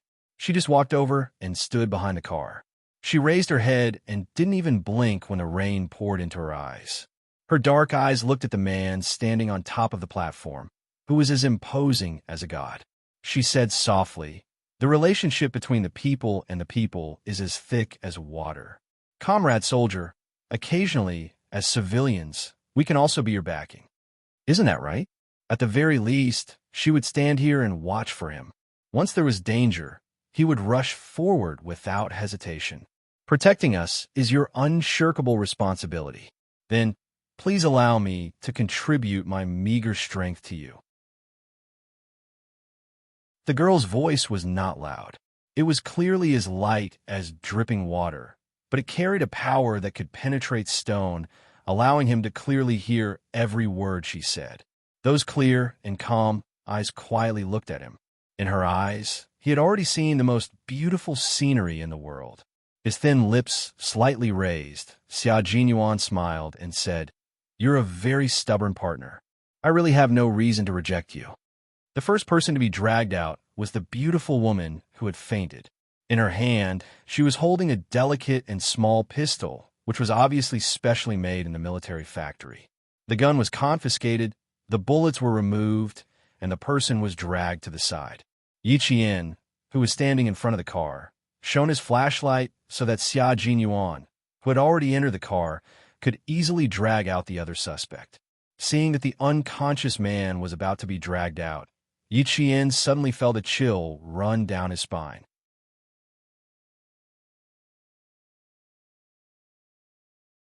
Chapter 87. Seeing that the unconscious man was about to be dragged out, Yi Qian suddenly felt a chill run down his spine. Inside the car, Xia Jinyuan shouted in a deep voice, "Get out of the way!" Yi Jian, who had sensed the impending danger, arched her body and leaped forward like a nimble cat when she heard his shout. The glamorous woman, who had thought that it would be easy to sneak up on a little girl, was visibly surprised. She let out a soft, without pausing, she raised her leg and kicked Yi Qian again. In the thick yellow mud, Yi Jian nimbly flipped over twice in a row and was already squatting on the ground. Like a cheetah, she looked coldly at the beautiful woman who had ambushed her twice in a row. He shone the flashlight directly at the woman's face and turned on the strong light mode. In the blink of an eye, Yi Jianting jumped up with a cold look in his eyes. He attacked the beautiful woman who was holding an extremely thin silver wire in her hand. Inside the car, Xia Jinyuan, who had just heaved a sigh of relief, saw that Yi Qian had actually taken the initiative to attack. His heartstrings tightened again. He didn't know if she could handle the suspect. He was still dragging the other suspect, so he let go without hesitation. He bent his body and retreated outside, intending to help Yi Qian. It turned out that the unconscious Jason had opened his eyes groggily after being dragged, pulled, and let go. They weren't injured, but they had fainted due to the lack of oxygen in the high-speed rotation. Now that he had woken up, his first instinct was to pull out his gun and shoot at the side of the car door. Xia Jinyuan saw Yi Qian fighting outside. Seeing that she was fierce and fierce, he relaxed slightly and punched the man who was still trying to pull out his gun. His fist landed on the man's nose, easily causing him to bleed. The car flipped sideways. The fight between the two adult men in the car caused the whole car to shake. With a bang, the car fell and flipped back.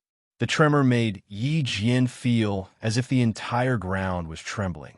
She didn't look back, but focused on dealing with the glamorous woman who was holding an extremely tough silver wire. In the army, she had fought with soldiers before, but this was the first time she had fought with criminals. She wasn't afraid, only slightly excited. The restless fighting spirit in her body became restless, and it struggled even more with Yi Qian's punches. Standing in the rainy night, Yi Qian, who hadn't even had her period, was no different from a child in the eyes of the other party. There was no need to be afraid of her. The glamorous woman flipped the wet hair on her forehead and smiled coquettishly. "Little girl, why aren't you properly in school? Why are you joining the fight with a soldier?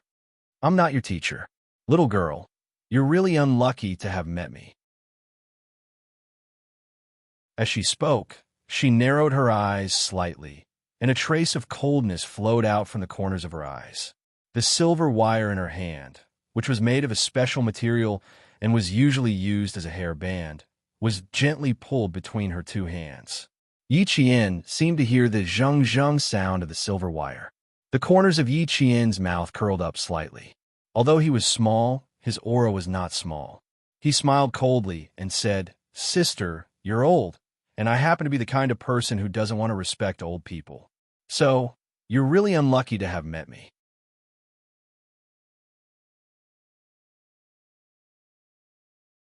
Chapter 88.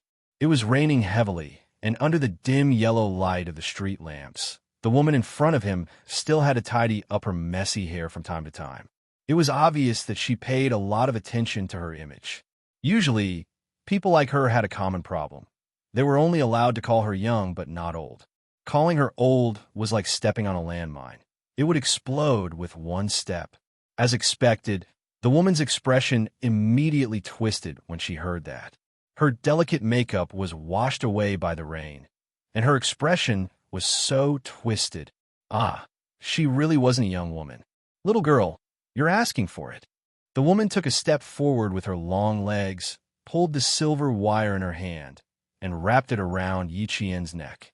She wanted to use the shortest time possible to get rid of this silly little girl who mocked her for being old.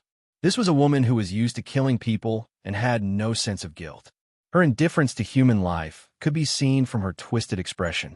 Little did she know that this silly little girl was a thorn that couldn't be touched. Yi Qian calmed down slightly. His gaze swept past the silver wire in the woman's hand that could be wrapped around his neck at any time. The moment she rushed over, he kicked the woman's thigh fiercely. Then, using her big foot as a support point, she stepped on the other party's leg and soared into the air. Using her right knee, she fiercely hit the girl's chin with a majestic force. His agile body spun like a swallow, then landed nimbly on the ground. The moment he appeared, he dealt a heavy blow to his opponent.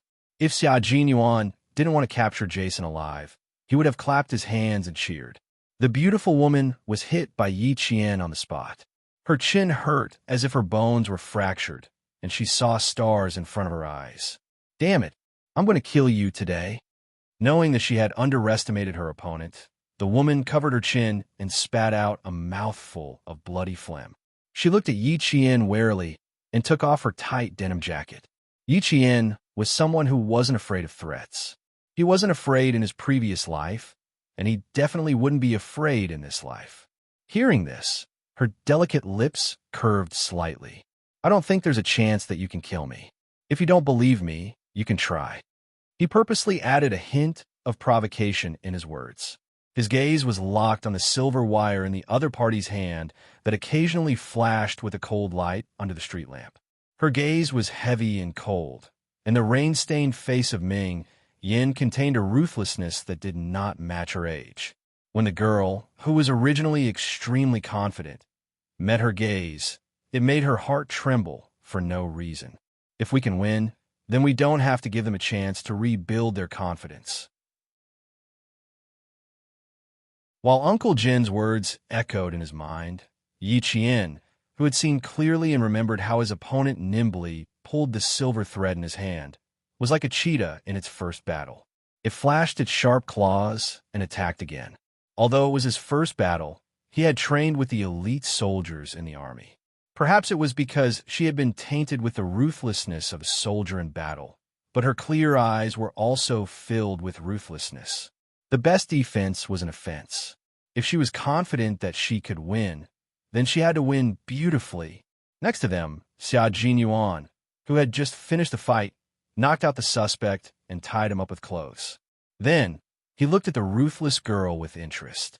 She was like a little cheetah, beating her enemy until he was in a sorry state. The beautiful woman had gone from her initial arrogance to fighting back in a sorry state. The thin silver wire in her hand had always been her life-saving and killing weapon, but this time it was useless. There were few times when she almost injured her hands.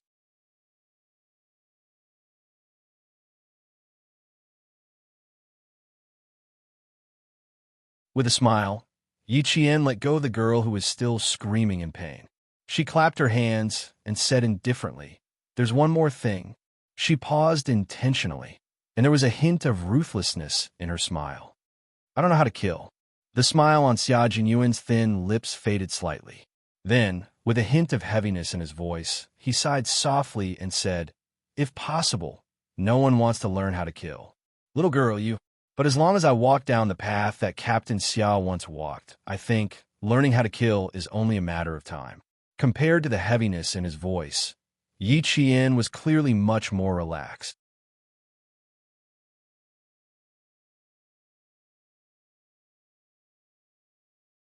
Chapter 90.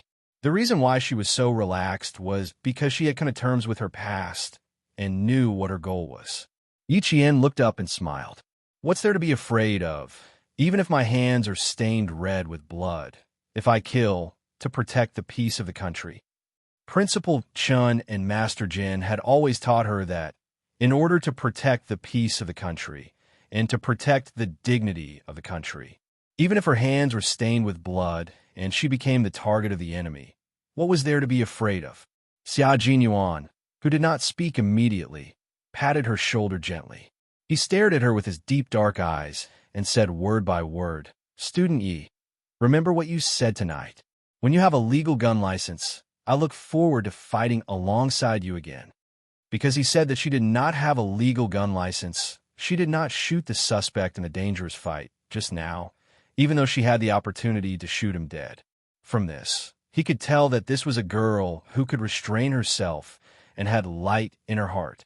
He was worried that the murderous intent in her heart was too strong, but after hearing her words, he immediately felt relieved. "I'll get the police car and ambulance to stop at the intersection. Get in the car first. I'll take care of things here." Xia Jinyuan looked at Yi Qian worriedly. Not only was he soaked, but he was also covered in mud. His dark eyes flickered. "Don't go to the Public Security Bureau for now. Go to the reception center to wash up first." Yi Qian raised his arm and looked down at himself. He smiled and said, "The first time I met Principal Chun, I stood in the rain for almost an hour during the first class." In other words, this was not a big deal.